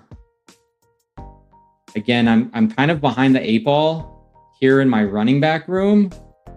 So I feel like as much as I like Tyson there, I feel like Gainwell's probably the more responsible pick, because then it's like it really thins out and I'm already, I would say, behind at this position. Maybe I'm not. Maybe this is where you take Tyson, but it's not a stacking option. It's not Shuck and Tyson, or, you know, Shuck to ETN to Tyson. So that's close though. I mean, we're getting into a good price there. Maybe he comes back and I take him on the next one, but we'll grab Kenny here.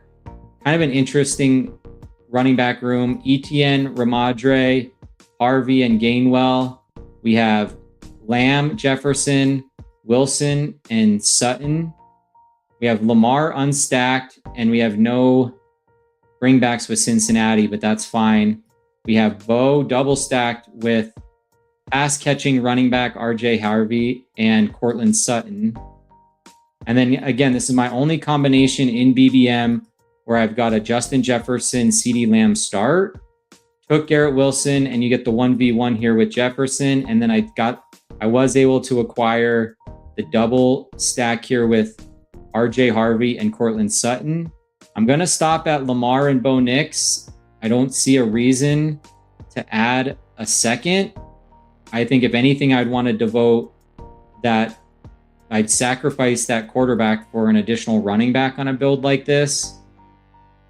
And with 3 in the first 4 rounds, you could even say 3 in the first 3 rounds, because I could have taken Garrett at 36.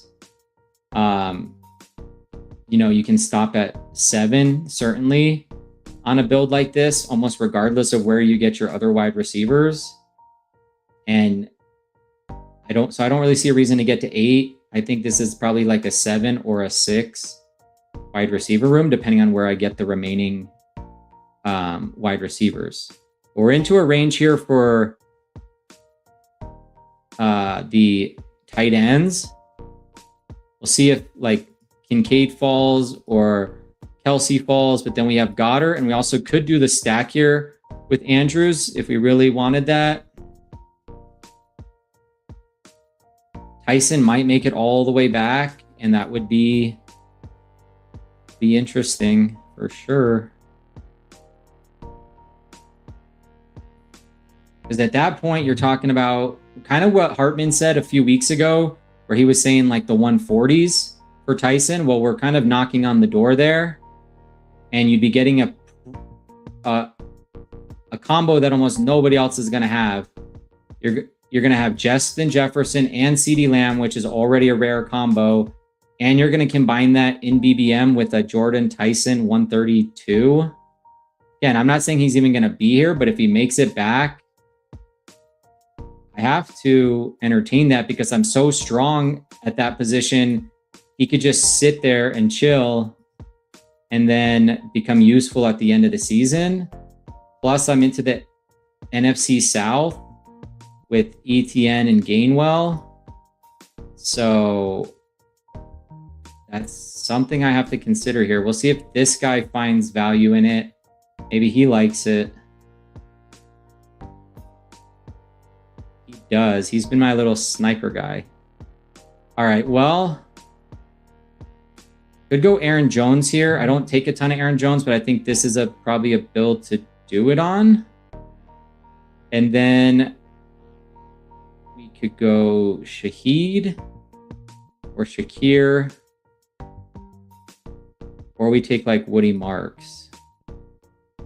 Maybe we grab Woody on this one. No, I think we get to those 4. Let's go. Is it Shaheed or Shakir here? Let's go Shaheed. I trust Shaheed just a little bit more. I think that Tyson click would have been pretty fire, but I'm okay grabbing Shaheed. Probably should have grabbed a tight end there, maybe Ferguson, but I'm okay pushing it one more round. I guess I could have gone Jawan there too. It's a little early for Jawan, but I think Ferguson would have been fine. Andrews went, and Tyson went kind of right before that. So a quick recap of this team. We have Lamar Jackson, Bo Nix, Travis Etienne, Ramadre, RJ Harvey, Kenny Gainwell, and Aaron Jones. We have CeeDee Lamb, Justin Jefferson, Garrett Wilson, Cortland Sutton, and Rashid Shaheed. We have a double stack with Bo Nix, Harvey, and Sutton stacked up with Bo Nix. We have an unstacked Lamar Jackson. I think Tyson there would have been pretty fire, but that's fine. We'll come back into this range. We have Hunter Henry potentially. That's a bring back to our Broncos stack.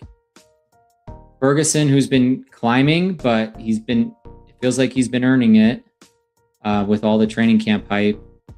Schultz could be a little expensive for Schultz, but I don't know how far I want to push it. We could probably push it, get one, and then come back and get like a double tap on the next one. So we'll just have to see, but obviously, we're super strong in this wide receiver room with Lamb, Jefferson, Wilson, Sutton, and Shaheed. I think that's a super solid 5.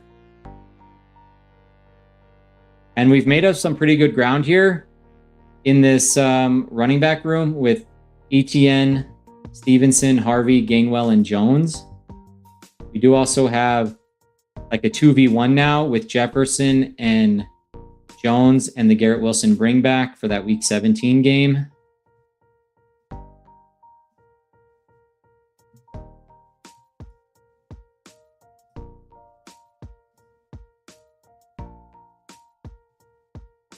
And we also have some correlation with the Patriots, Ramadre here, Week 16.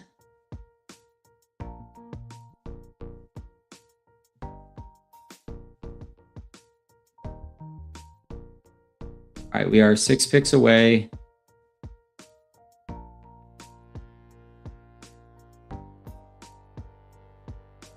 I mean, probably would take either of these tight ends at this point. Otherwise, might pull up Dalton Schultz. I don't know if I want to triple out Minnesota. Not sure I want to do that.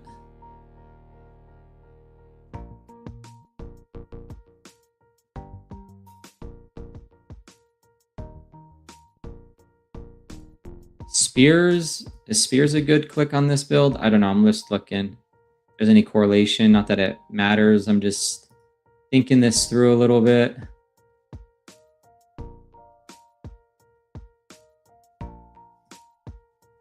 Does this guy have does he want another? Got Kittle.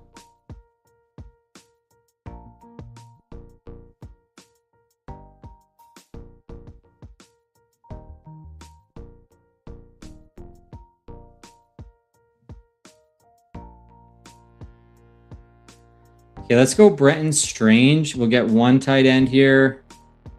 And then I think on this one I like Jalen McMillan. Yeah, let's go Jalen McMillan. I'm going to just stay in the NFC South. And we will kind of consolidate with Gainwell and McMillan.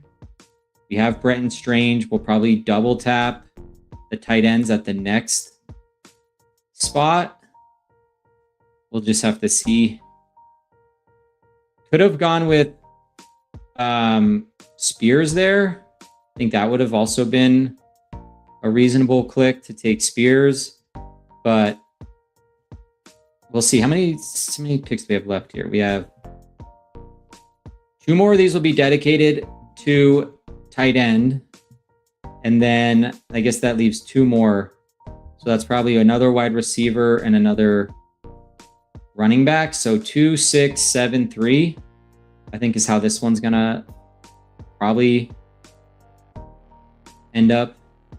We'll just have to see. 2, 6, 7, 3 though is kind of the kind of what I'm targeting here. Otten feels like a safer click, and that would be like triple Tampa Bay. Where did Ferguson end up going? I kind of missed that. He get pulled way up, or where was it?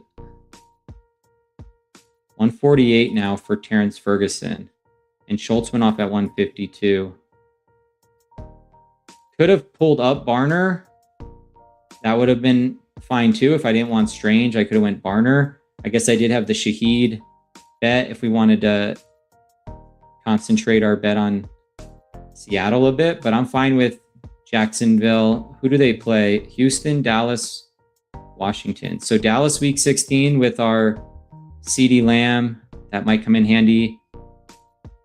I guess if Hawkinson falls all the way back, got to consider it. But Sadiq would be kind of fun for some high upside. You go like Sadiq and Otten. We'll also see what wide receivers make it back to us here too. Guessing there'll be a run. And Spears is still up here, as is Dylan Sampson, which I'm trying to take less Dylan Sampson, but you're going to give him to me in the 180s on a build where I started late. I might have to take that. We'll see. Or I could go with like a Braylon Allen on this one. I think he would make some sense since we're into that game.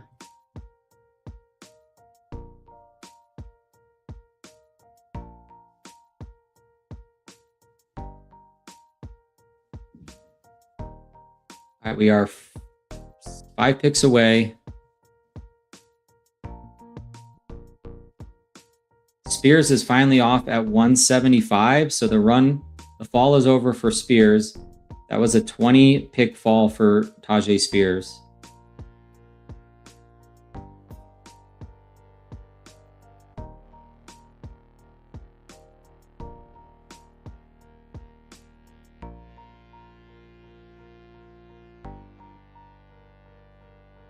Sadiq ends up going. Thought he would have been a good click there. This guy probably takes Hawk just because, yeah, he does. Okay, well, I'm going to take Otten with one of these two picks, so I'll just put him in there. And then...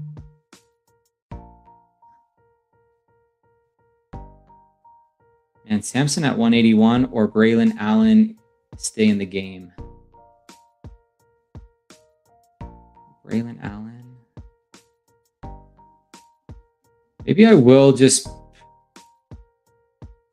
mix it up and take Braylon Allen on this one. Normally wouldn't do that, but again, I want to spread out my bets a little bit. We'll go Braylon Allen here at 181. And then we're going to end this. Do we have what? 2 more picks? We're going to end it with tight end and a wide receiver.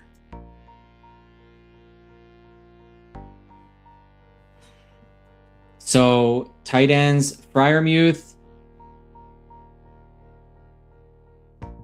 Haven't clicked any Kolar, but I might be asked to do that here. Evan Ingram. This could be a good one to get Evan Ingram. Again, I like Michael Mayer. Not really into that one. I guess is Denver and the Raiders week 17. I like Mayer and Ingram on this one because they're low ownership clicks. So they could come in handy if you make it to the finals and you don't have a lot of the field doesn't have them, and say Bowers is hurt. I don't know, or Evan Ingram figures out how to play football again. But ETN, Stevenson, Harvey, Gainwell, Jones, and Braylon Allen. That's the 6 we're gonna roll with. We're gonna stop here at Lamar and Bo Nix. Again, unstack Lamar, double stack Bo Nix. Could turn it into a triple if we take Ingram. It's kind of like this, but then I need to find a wide receiver here too.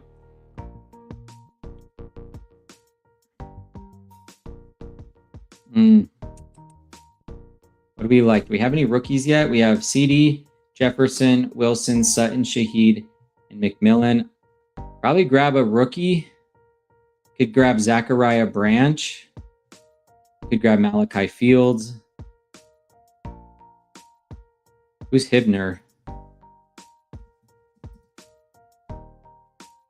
Is he really getting some playing time? I know nothing about him.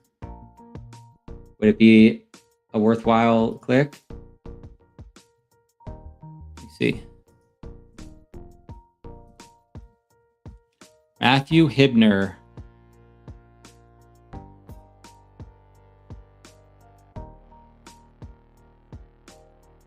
You're not joking, are you?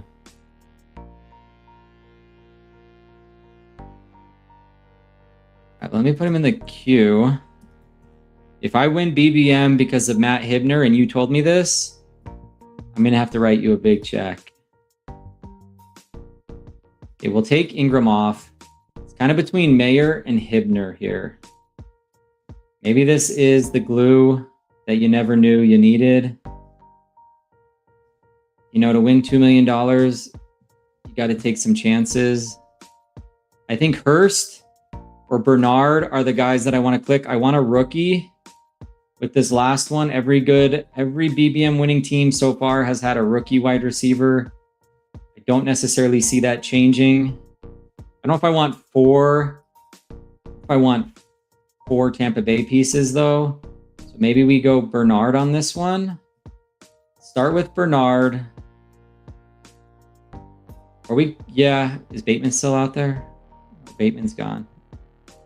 Okay, let's start with Jeremy Bernard. He's a little correlation with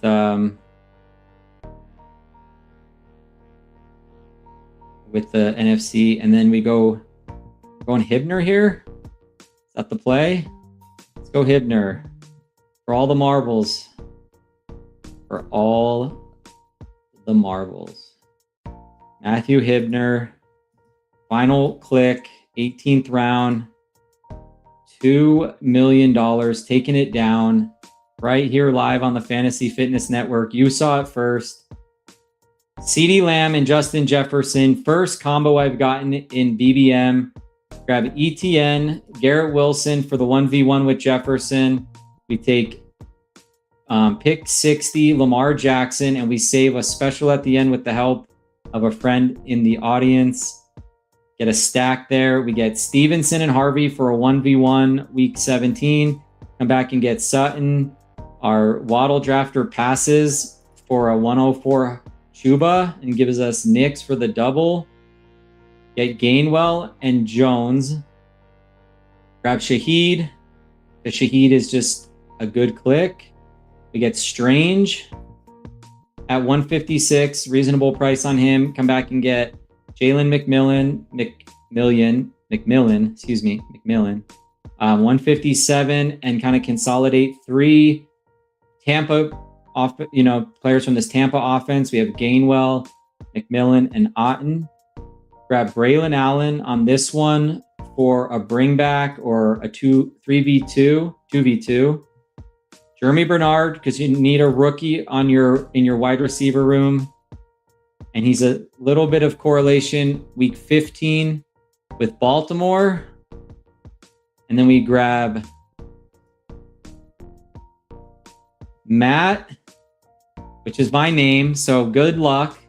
Matt Hibner at 205, stacked up with Lamar Jackson for $2 million, guys. That was it right there.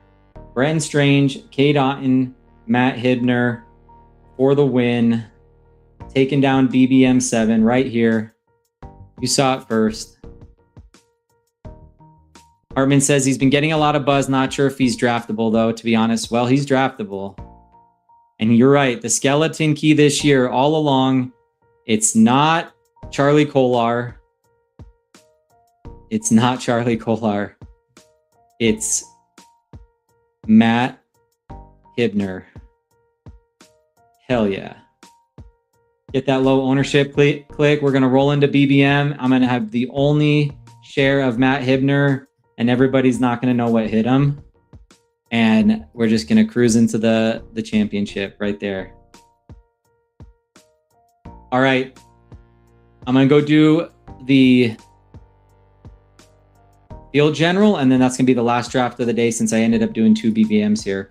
Let's rip this field general. I'm going to do a 10-second countdown. 10, 9, 8, 7, 6, 5, 4, 3, 2, 1. Ah, crap. I got to do it from my phone. I forgot this location thing has been giving me trouble all day.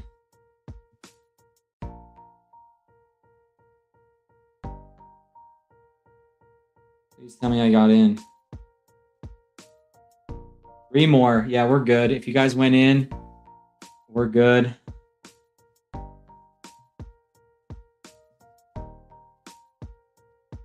It does say that Matt Hibner is carving out a role in the offense. So I like it. I like it. They took him. He played for Michigan and the MSU Mustangs. Taken in the 4th round this year. Matt Hibner. So, I mean, who knows? Maybe Andrews is a little washed, and Matt Hibner is the skeleton key. We're all looking for the skeleton key in the 18th round. Maybe we found it. I would have probably taken Mayer. Did Mayer go? I think Mayer went again. I may have missed that, but maybe he was there. I can go back and look. It was between Mayer and Hibner. Here, well, let me just stay here. I'll do it on the side. and then we'll investigate that team too, see how BBMDB liked it or didn't like it. I did end up with Eli Raritan on that last one because I blanked out on my 18th round.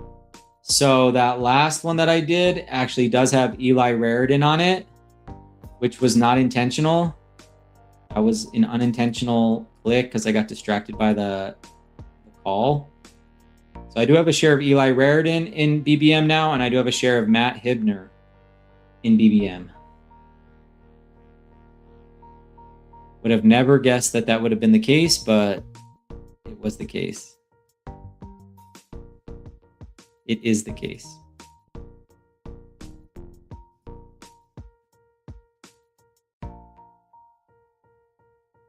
All right, waiting for 2. We'll do this last one here, and then I'll wrap it up. That'll be 4 drafts for today's episode, plus a long break in between to take care of some family stuff.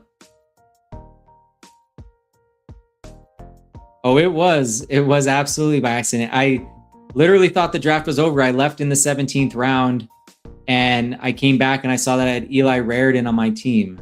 I have no idea. Maybe I put him in the queue. I seriously have no idea. He's on my team. Check it out. I have no idea what happened there. But here it is. Eli Raritan somehow ended up on my team at pick 1811. Pat Freiermuth and Bowers. I should have had a 9th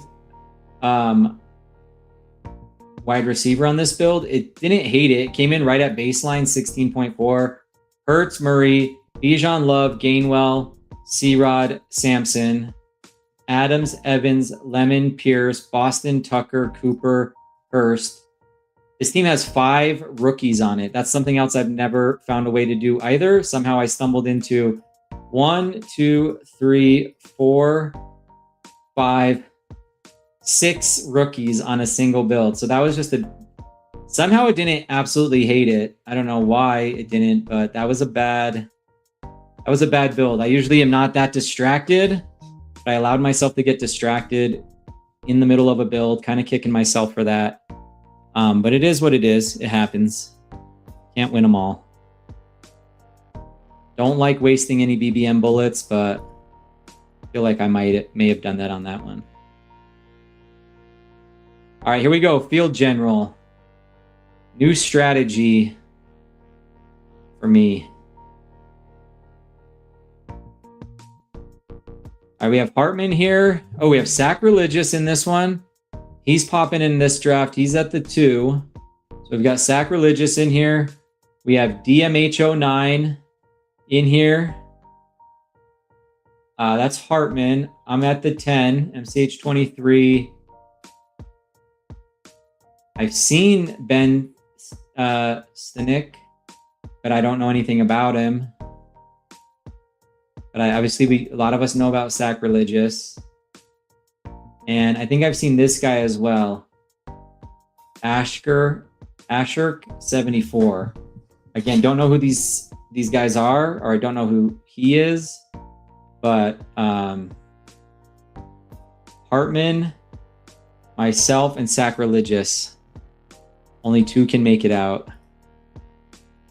Yes, it's true. I somehow ended up with Eli Raritan. Crazy, crazy stuff.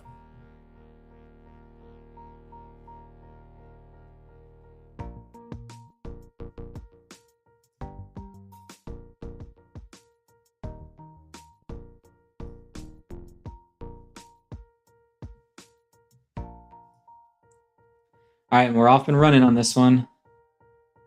This guy takes Gibbs first. Allen goes 2 to Sacrilegious. He wasted no time making that click, I'm sure.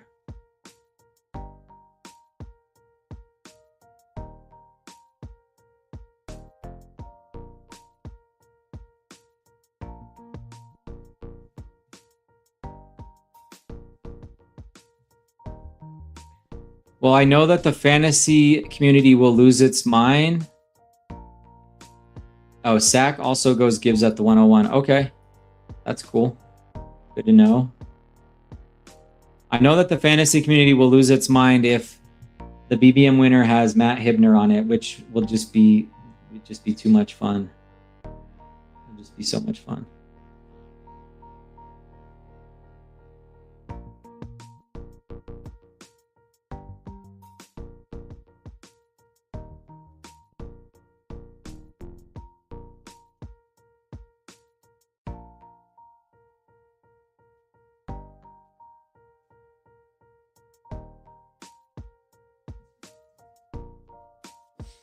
Okay, that guy chooses Puka, so he leaves me Hurts. I'm going to take Hurts there.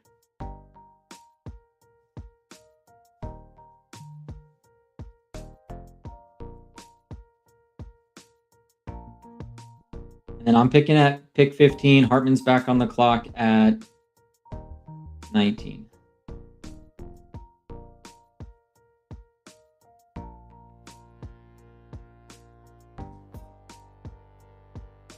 I'm going running back or quarterback, and then a bunch of running backs, probably 4 straight running backs.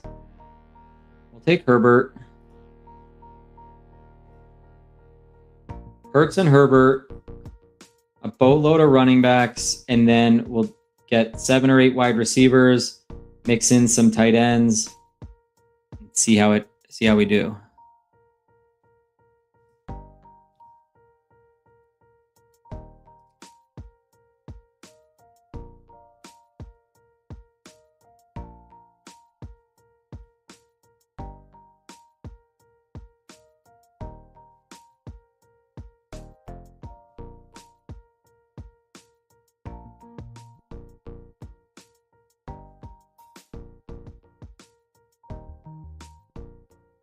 All right, back to the board view.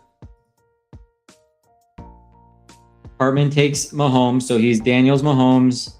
We'll see what Sacrilegious does here. Again, if you guys are just tuning in, this is a Field General 2 here on the Fantasy Fitness Network. We did 2 BBMs today.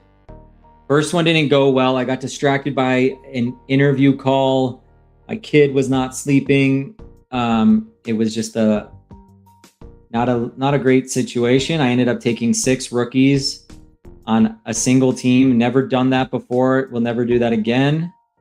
But who knows? You never know.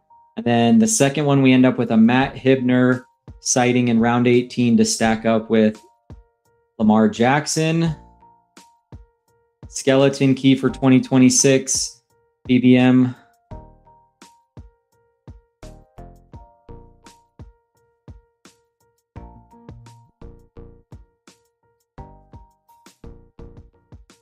As soon as I get off this call, all I'm gonna do for the afternoon is learn everything I can about Matt Hibner.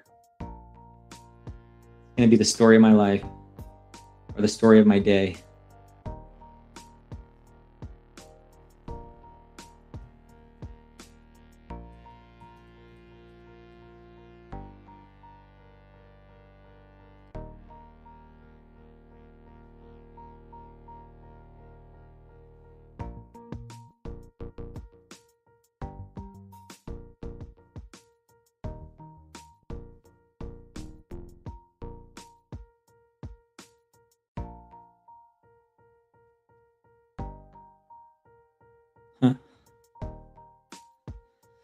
I did find a clip of him going one-on-one against Sony Styles, and he got wrecked. All right, let's go Achan.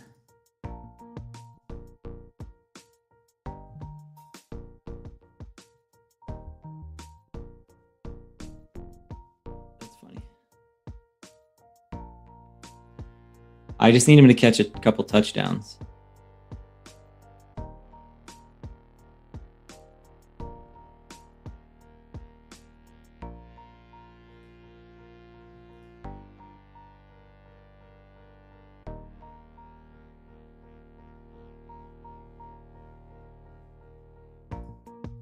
Hampton.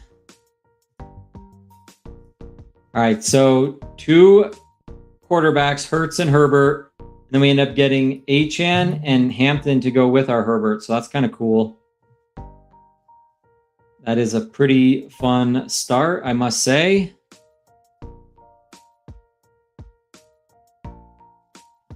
Harbin says that if you do more of these, another thing you can consider is game stacking QBs. Like you could go Purdy with Hurts. Okay, yeah, that's interesting. I see where you're going with that. Week 17 quarterback game stacking.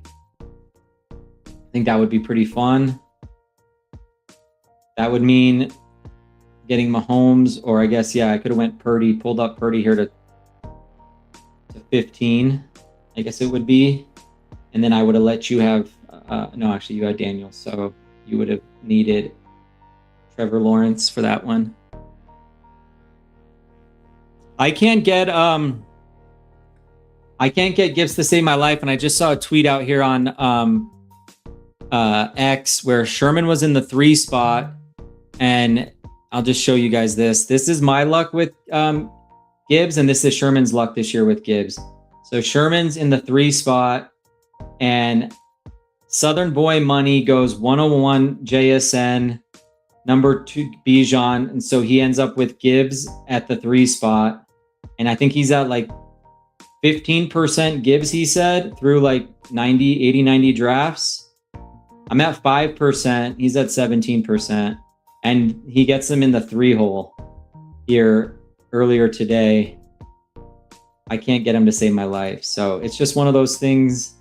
Maybe Gibbs isn't the guy you need, but it sure would be nice to have more than 5%. That's for sure. I just had to pull that up and laugh at that because, I mean, there you go. Gibbs at the 103 in a Sherman BBM earlier today.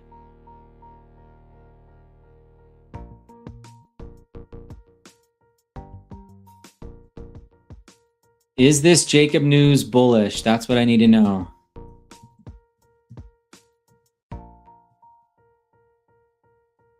That's the other thing Sherman was doing yesterday, was touting his Marshawn Lloyd exposure at like 22%. So I don't know if this is bullish for his exposure on Lloyd or not, but that was something else he found time to do yesterday on Twitter.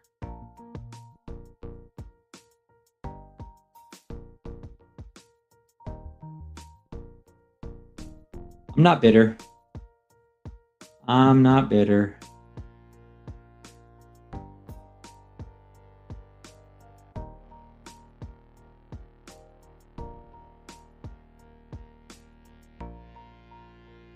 Right, what did... So he ends up grabbing a 3rd quarterback. He goes with Willis and then comes back and gets Kyron. Sacrilegious has his 2. He gets Lamb and Collins, and then goes and gets Jeremiah Love as his first running back. I might need to take Olave here over Etienne or Smith. Yeah, let's take Olave. Actually, I have... do that? I guess we could do that. I'll take the Devonta Smith, and then I'll come back and grab another running back here.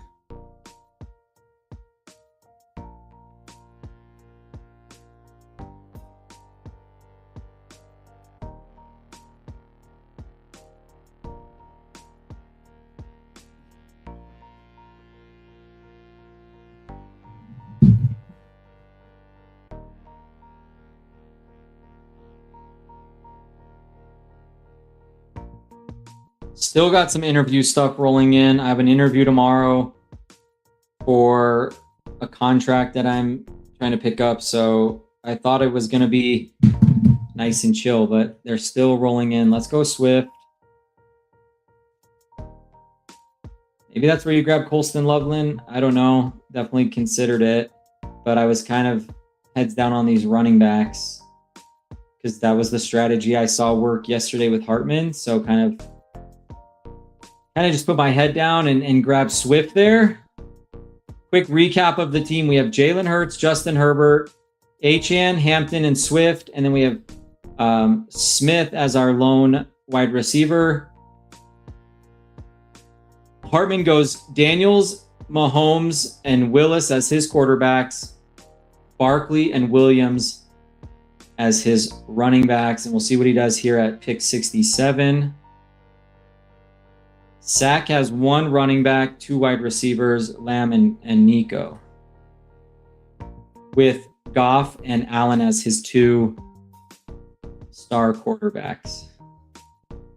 All right, so Hartman grabs Bucky here to add to that room. It's also some correlation here, week 17, with Rams and Tampa Bay.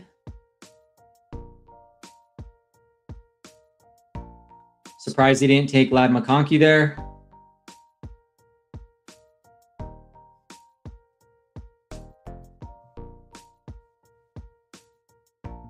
And true to brand, we have Sacrilegious taking Beshal Tootin. Right on brand.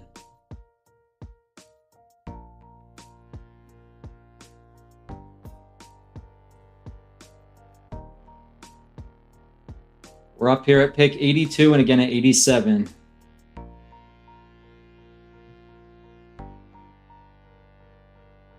So he's pretty light. He's pretty light at running back, that Sacrilegious that is, with Love and Tootin. Maybe that isn't light. Maybe it feels light until these guys smash this year. On paper, it looks light, but I mean, these could be two pretty good running backs, you know. Tootin hasn't had a full-time role, so we really can't say.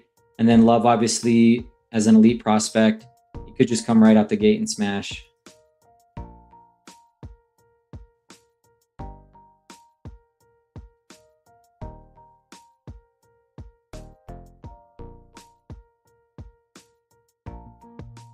The guys to my right, well, two of them have, one guy, I should say, has three wide receivers. The other guy has zero. I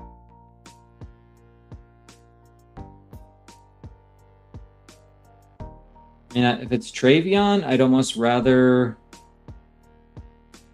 I don't know. It's fine. I mean, he's fine, actually. He might come back. He's been falling, so why don't we grab either Burden or Terry here? We'll go Burden. Double week 10 buys. I didn't see that. That's okay. We'll correct it here in a minute.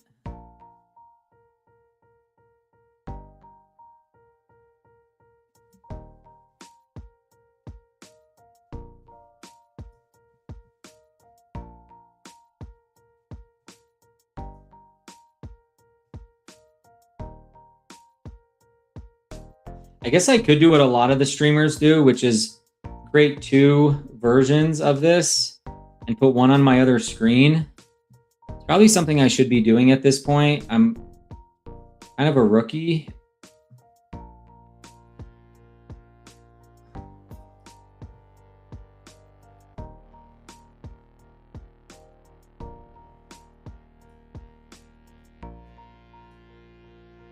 But of course, they have the location issue that's been going on all day today. I don't know if anybody else is experiencing this or if it's just me, but I have definitely had issues with the location thing being a problem.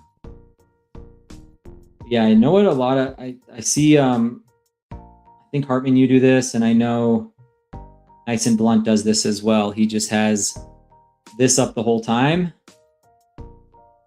And then probably has it on another screen, I'm assuming. I need to step up my game here. I'm not quite on the level as some of these other streamers, but I should be learning and adjusting and getting better presentation. So that's what we're going to do now. We're just going to leave this up the whole time. I'm going to move this over to another screen. Although I do think sometimes, to be fair, maybe I'm wrong. You guys can tell me, do you like when you come back here and see the guys in the queue? Or do you just prefer the board view the whole time? Because this is something that Nice and Blunt does. He kind of just has the board view up the whole time. sometimes I like seeing who's in the queue because I can scream and be like, no, take this guy. But I don't know. You guys let me know what you think. Obviously, I want to create the best stream possible for my listeners.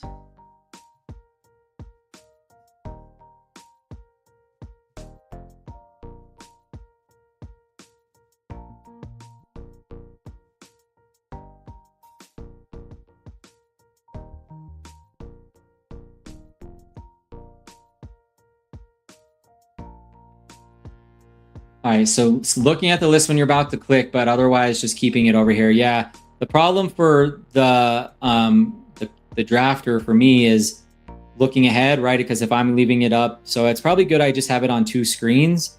And then that way I can look at the list on 1 screen and prepare myself for what I want to do. But you know.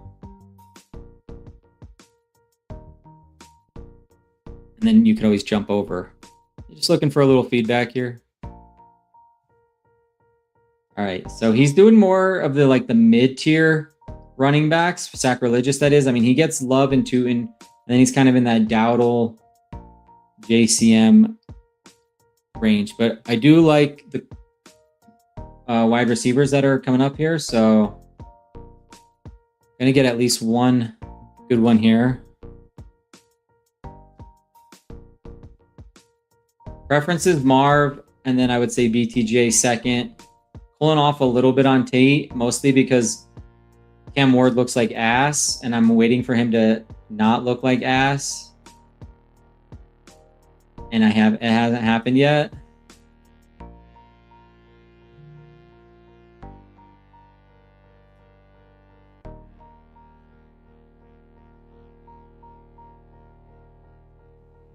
So we end up going with BTJ there. It's our 3rd wide receiver. And then I could either pull up Quentin Johnson if I really want the stack, or I grab one of these tight ends. Still think I need some more help. Why don't we grab Metcalf? Could have went QJ there. Haven't been clicking a lot of him. Could have also pulled up Godwin.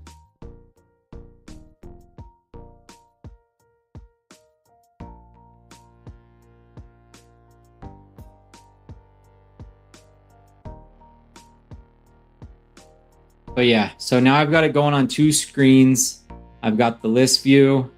I can kind of look ahead and prepare what I want to do, and then I'll leave it on this board view while I talk here. Stopped at 4. That was, kind of talked about what Hartman did yesterday. He went 5 straight. I didn't go 5 straight. I went 2, mixed in Smith, grabbed Swift, mixed in Burden.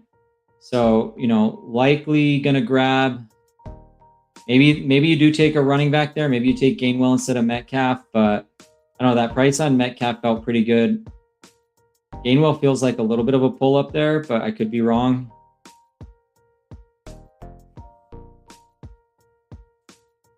His normal price in this particular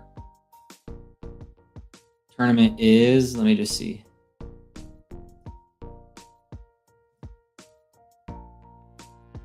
It's 112, and he went at pick 112, so he went right at ADP.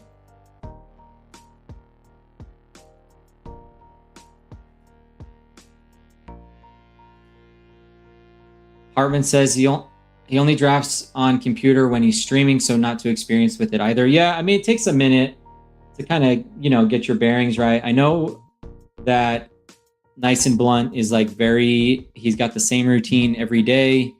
He's always got the board view up. I'm a little bit more back and forth. But I do see the value in this, just kind of seeing where everybody goes. Michael Penix at 93. Looks like he might be the starter. I honestly thought Tua was going to find a way to not be good, but still win the job. But I mean, that guy's done like everything he can not to not to get the job from what I've heard. His training camp has been absolutely terrible. Right, so Dowdle, Crosby, Lloyd, and then he takes Ferg as his first tight end. I've noticed too, as I've looked through more Sacrilegious's builds, he does a lot of unstacking. Like he just doesn't. There's some stacking there, but it's not something he really does a lot of. Take a lot of naked quarterbacks. He seems to just be very much into the projections and the value and whatever the sidekick spits out. I mean, it does look for some correlation, but I have noticed his builds aren't overly correlated.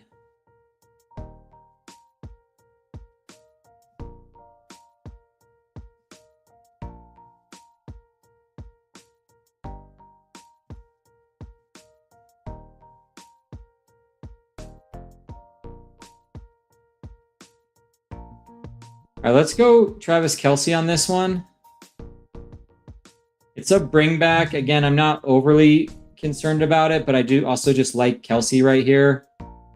It's like Kelce or Goddard for me. And we'll take Kelce. And then there's a whole plethora of wide receivers here, so I can kind of pick my spot with who I want to grab here.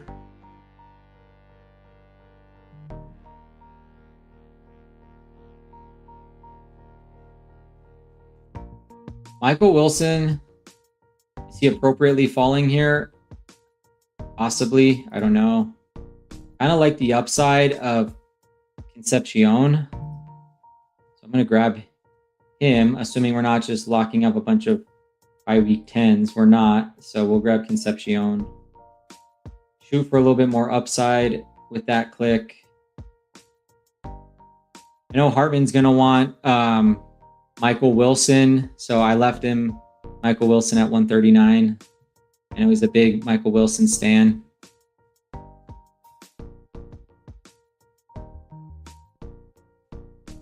Excited to watch him make that click.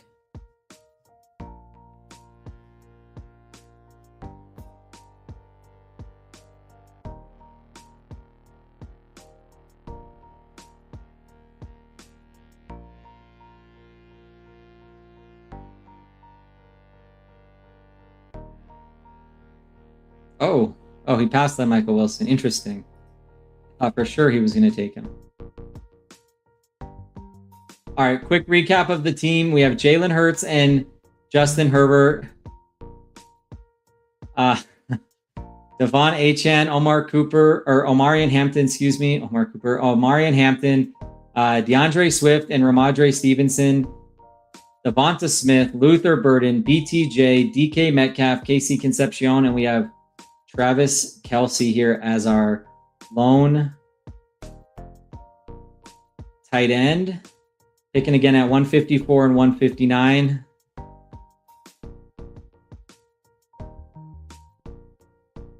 Sacrilegious ends up with Michael Pittman, Waddle, Nico, and Lamb. So those are his 4 wide receivers thus far. He's got Allen and Goff. Then he slams the running backs here between rounds 5 and 10. Love, Tootin, Dowdle, JCM, and Lloyd. Hartman goes Daniels, Mahomes, and Willis, gets a 3rd. Barkley, Williams, Bucky comes back and get Manungai.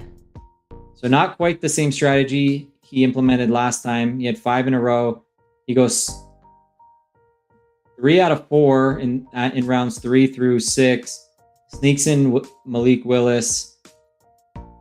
Doesn't come back for that 4th one until 126. Changing it up quite a bit. And then I am looking here. We don't have a good running back in the range. Maybe one on the way back. I don't know, but we'll address that in a minute. I think we want to grab another tight end here, possibly. Or we just grab another wide receiver. Probably just another wide receiver.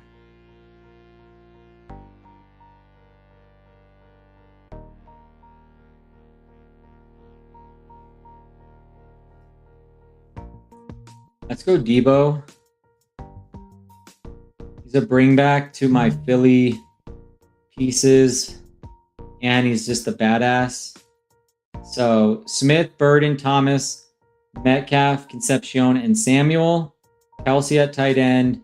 Achane, Hampton, Swift, and Stevenson. Ertz and Herbert. And Harmon's saying he probably...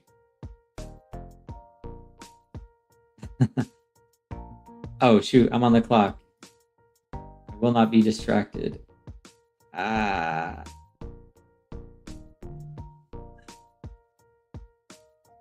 Henry or Ferguson or Sampson. Let's go Hunter Henry. One's close. Yeah, that's close. Felt like I didn't need the wide receiver. I could have pulled up Dylan Sampson, but I'm okay waiting for like one of these other guys, Braylon Allen, Emmett Johnson, Ray Davis, something like that maybe.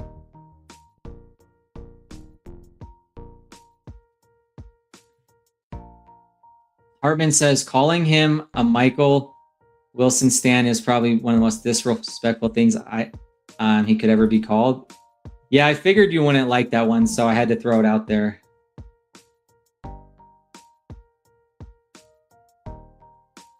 I just want everybody to know Hartman is a... No, I'm just kidding.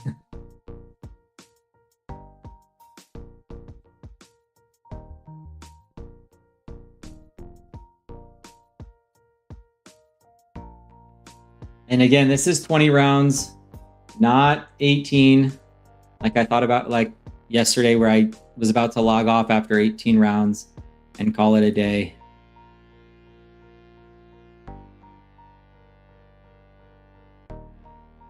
Armin says he should have went Price probably instead of DJ Moore.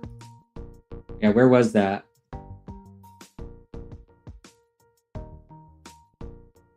Yeah, I was wondering if you were going to take Price there because you were asking me about him earlier.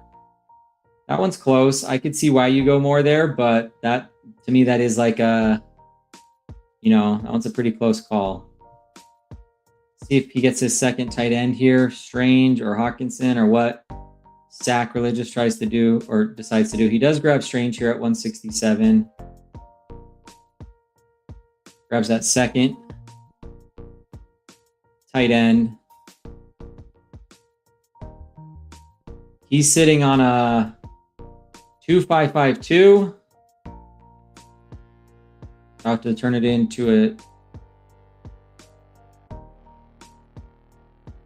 He's so predictable, though. That does seem just like so predictable at this point. Once you watch The Sims enough, it does feel pretty damn predictable. He's got the sidekick. There's absolutely no way this guy's drafting without it. He's not doing his little, overrides or whatever.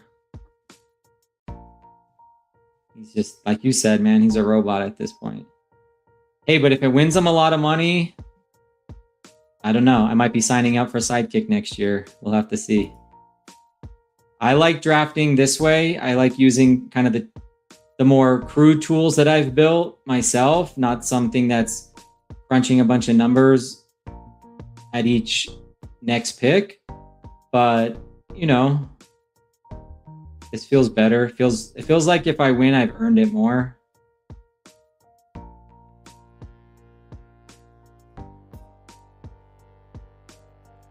Oh, here we go. If Pacheco's offseason hasn't gone bad enough, it's gotten even worse. He picks up a back injury now. I better start drafting some more.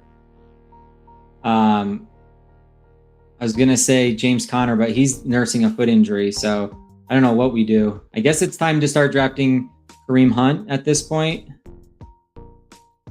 Is it just time? Let me go ahead and grab it. No, I'm just kidding. I'm going to grab... Probably should take the backup to Bijan. You could take the backup to Cook, but we'll go with the backup to Bijan since he's theoretically a higher,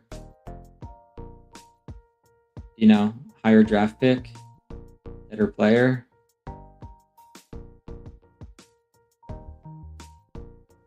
And then we either grab another one of these two running backs. I could see that, just get a little ahead and then finish up with a couple.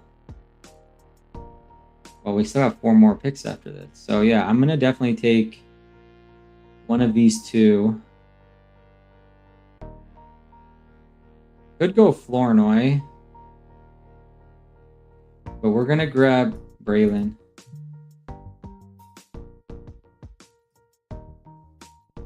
Harbin says, I would rather quit playing than top clicking a tool that a bunch of other people also have. I mean, yeah, no, that's like really it at the end of the day. Like, I want to earn it with my own brain. I want to solve the puzzle myself. You know, you have Shady Advice, who's basically running a bunch of sims in the back. At least this is the backstory that I've heard, and anyone who knows it better than me, because I've sort of heard it like second or third hand from different people, is that Shady Advice is like the mathematician guy. He's the one that's crunched all the numbers, done all the projections. He's really the wizard. He's runs the Monte Carlo simulations and does, you know, all of that work. I don't know if he's the actual programmer, but he's like the statistician, math guy. And then he's built the tool, or with the help of other people, built the tool. And then Shady Advice and Pat Corain are more kind of the ball knowers. Shady's like in the middle. Like Pat Corain's the ball knower. Shady Advice is the math guy, and Sacrilegious is sort of like in between the two. And I guess it's the combination of those three that effectively come up with the rankings. And then there's the simulation aspects of it. So again, I don't know how it all works. I've heard that sort of second hand, third hand. But yeah, man, I want to beat a computer. I don't want, like, screw those guys, man. I want to sit on the top of one of these tournaments, and I want to do it with my own brain.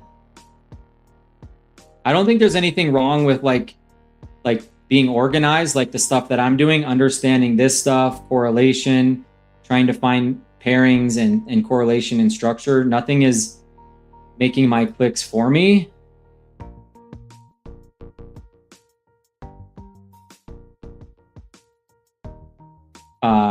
But Hartman says the team is bigger than that.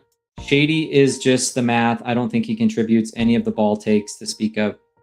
Yeah, Shady's the math. Corain's the ball knower. Sacrilegious is somewhere in the middle. And then whatever, they have a whole team of people that have essentially built the tool. I don't know how big it is. I don't know how it all works.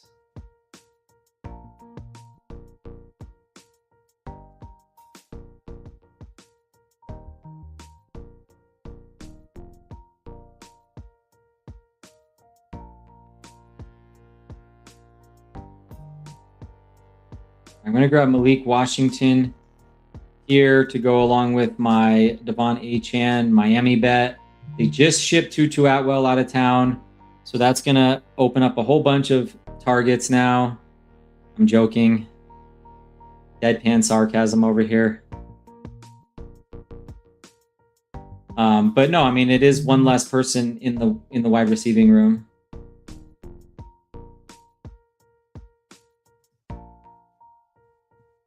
So Hartman says that Shady is the one who built the tool and the rest of the team is basically rankings and inputs. Right? And generally they follow it, but then they'll do their IKB overrides. If you watch their streams, it's like, IKB, click this instead.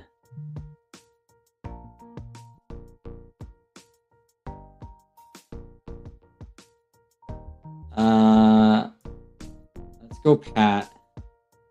Thought about Ted Hurst there, but let's grab a third. I know they like Pat Fryermuth, so I'm gonna make sure he doesn't come back. No, I'm just kidding.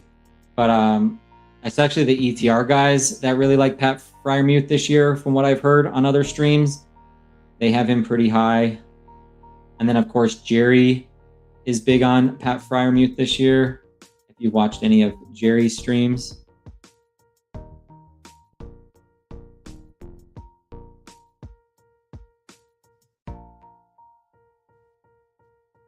But yeah, appreciate you guys tuning in. This is a Field General 2. If you guys are new to this channel, like and subscribe. Help me grow the channel. Coming down the home stretch here, we're about 11 days, 12 days away. 13 days. It's really close. But who knows when the tournaments are going to fill. This one's pacing by the weekend. We're up to 68.2. But I mean, just in the last couple days, this one's really been climbing. I bet maybe by the weekend, if not early next week, this one is done.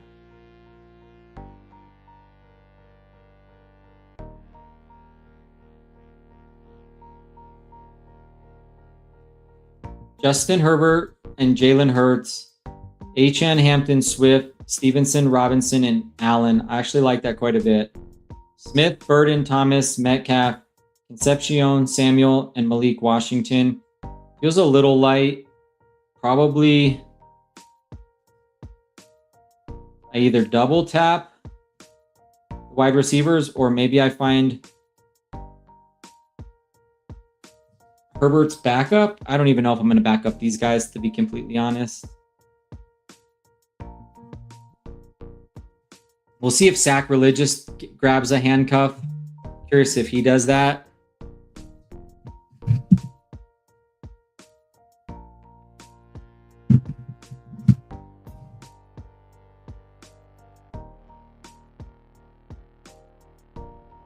But 226 and 231. Maybe I'm just curious what his structure is. 3-5-7-4. So he's getting a fourth tight end. Was that Charlie Kolar? No, he ends up, holy crap. He ends up going to Rondé Gadsden, folks. He's way off brand over here. A Rondé Gadsden to Sacrilegious. What's going on? Did Charlie Kolar go ahead of him and so he freaked out? Is that what happened? The only way he did not take Charlie Kolar. Oh, he took them both. Okay. He's handcuffing his tight ends. And he grabs Cade Klubnik. So he does take a third.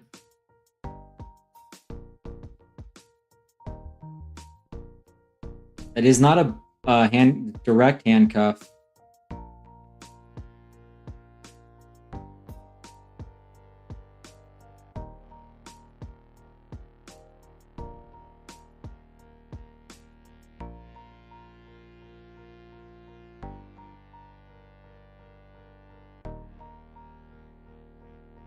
In case Gino, well, let's see. Let me take Isaac Tesla.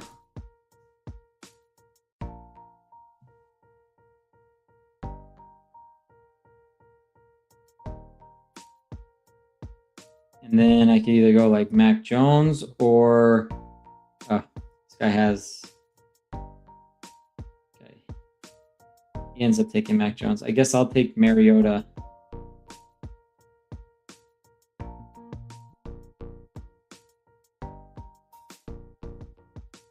Let's see. What is the Eagles' backup? Who is the Eagles' backup, I should say? Andy Dalton. All right, let's take Andy Dalton. We'll handcuff with Andy Dalton in case anything happens.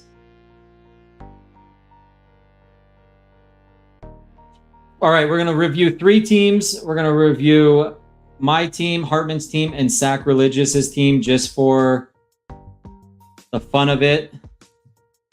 We'll wait for this to wrap up, and then we will do 3 reviews, and then we'll call it a day. That'll be 4 total drafts today.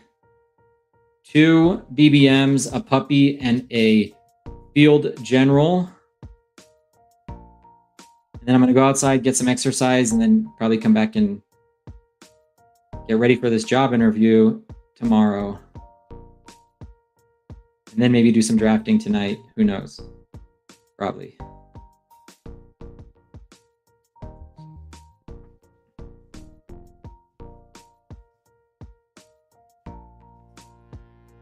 Oh, God. Oh, God. But it's just a misdemeanor, bro. All right, I'm going to officially put Josh Jacobs on my do not draft list for the remainder of my drafts. There's 14 days left, 13 days left. I'm done drafting Josh Jacobs. There is video evidence of the incident. Get ready for Marshawn Lloyd to be going in the 80s at this point. Marshawn Lloyd to the moon. I have him in my dynasty leagues. Hell yeah.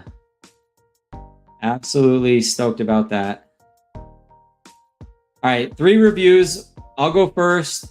3683. Jalen Hurts, Justin Herbert, and Andy Dalton to handcuff my first round draft pick here in Hurts. We have Achane, Hampton, Swift, Ramadre, Brian Robinson, and Braylon Allen. I mean, these are 4 starters, a high-value handcuff, and another guy who might get some standalone playing time.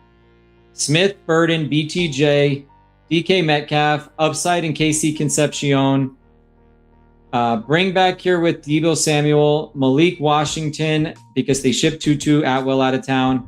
No, I'm just kidding, but he should be fine, and he is a consolidation bet here with Achane, and then we have wide receiver 3 on a potent offense in Isaac Tesla, Travis Kelce, Hunter Henry, and Pat Freiermuth as our 3 tight ends. I feel pretty good about this one. I'm also going to sync this one up, see if we get any results. Hartman's up next at DMH09. We have a 3-7-7-3 symmetrical build here. He does not need a handcuff because he grabs Malik, but he goes Daniels, Mahomes, and Malik. That's super strong, obviously. Barkley, Williams, Bucky, Monungai, Spears, Blue, and Davis kind of just takes both of them, figure out who's going to be the backup. I mean, you get the standalone value of Blue, and then he might be the handcuff to like a Javonte if he gets hurt. Moore, McLaurin, Watson, Pierce, Wicks, Douglas, and Malachi Fields. So 1, 2, 3, 4, 5, 7. Yep. And you have Moore, McLaurin, Watson, Pierce, 4 bona fide starters. Wicks, who probably is 3 wide receiver sets. Maybe he's in on 2 wide receiver sets because he's an X. I don't know. That's going to be interesting because, Mekhi Lemon and Devonta Smith in 2 wide receiver sets seems a little, I don't know. It just feels unusual, but we'll see. We'll have to see how that plays out. Caleb Douglas, bring back to Moore, and stacked up with Willis. And then what about Washington there? Yeah, he did get McLaurin stacked up with Daniels. And then bring back here with Malachi Fields, Sam Laporta, Terrence Ferguson, Sadiq. I love this room. That's like screaming upside. Plus you get kind of the, like a nice floor with Laporta, and then just 2 kind of high upside athletic profiles here. Feels really solid. And now we're going to go look at Sacrilegious. He ends up 3-5-8-4. He goes Josh Allen and Jared Goff, and then Cade Klubnik. Injury to Geno or a benching to Geno, and Cade Klubnik comes in. Love to Dowdle, JCM, and Lloyd. This may be, I don't know, we'll have to see what happens with Jacobs, but that feels like a really good pick at this moment. He pulls him up to 1 20. Must have got an alert on his phone or something. Lamb, Nico, Waddle, Pittman, Dobbs, Boston, Jalen McMillan, and Malik Benson, who I've heard, and again, I don't know if these rumors are true, but I've heard he's running ahead of Jalen Naylor. We'll have to see if that's true. But there have been some rumors that Benson's been running ahead of Naylor. And then you have Ferguson, Strange. So he's like super late tight end here. Kolar and Gadsden kind of just handcuffs these two guys and then has Strange and Ferg. So now he can't decide who he likes more since they both got 2 targets and 1 catch in the last preseason game. Any stacking here? No stacking. No real correlation. Just whatever the Sims are telling him. No bringbacks, no nothing. And that's Sacrilegious's team.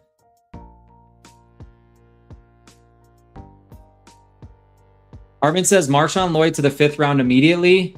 I mean, I'm going to jump off this stream and go read up on this. But yeah, this is crazy. Just crazy. I mean, the issue with Marshawn Lloyd, though, is he also hasn't been able to stay healthy. Now, if he can make it through a full year, he's going to absolutely smash. But, I mean, his issue is health. So, I don't know. We might be taking the backup behind him at this point because who knows what's going to happen with that backfield. But, yeah, that's going to do it for this episode. Appreciate you guys tuning in. I'm going to read up on this Josh Jacob news, learn a little bit about Matt Klibner, and I'll be back on tomorrow for another episode. You guys have a good rest of your day. Take it easy. Be safe. We'll catch you later. Peace.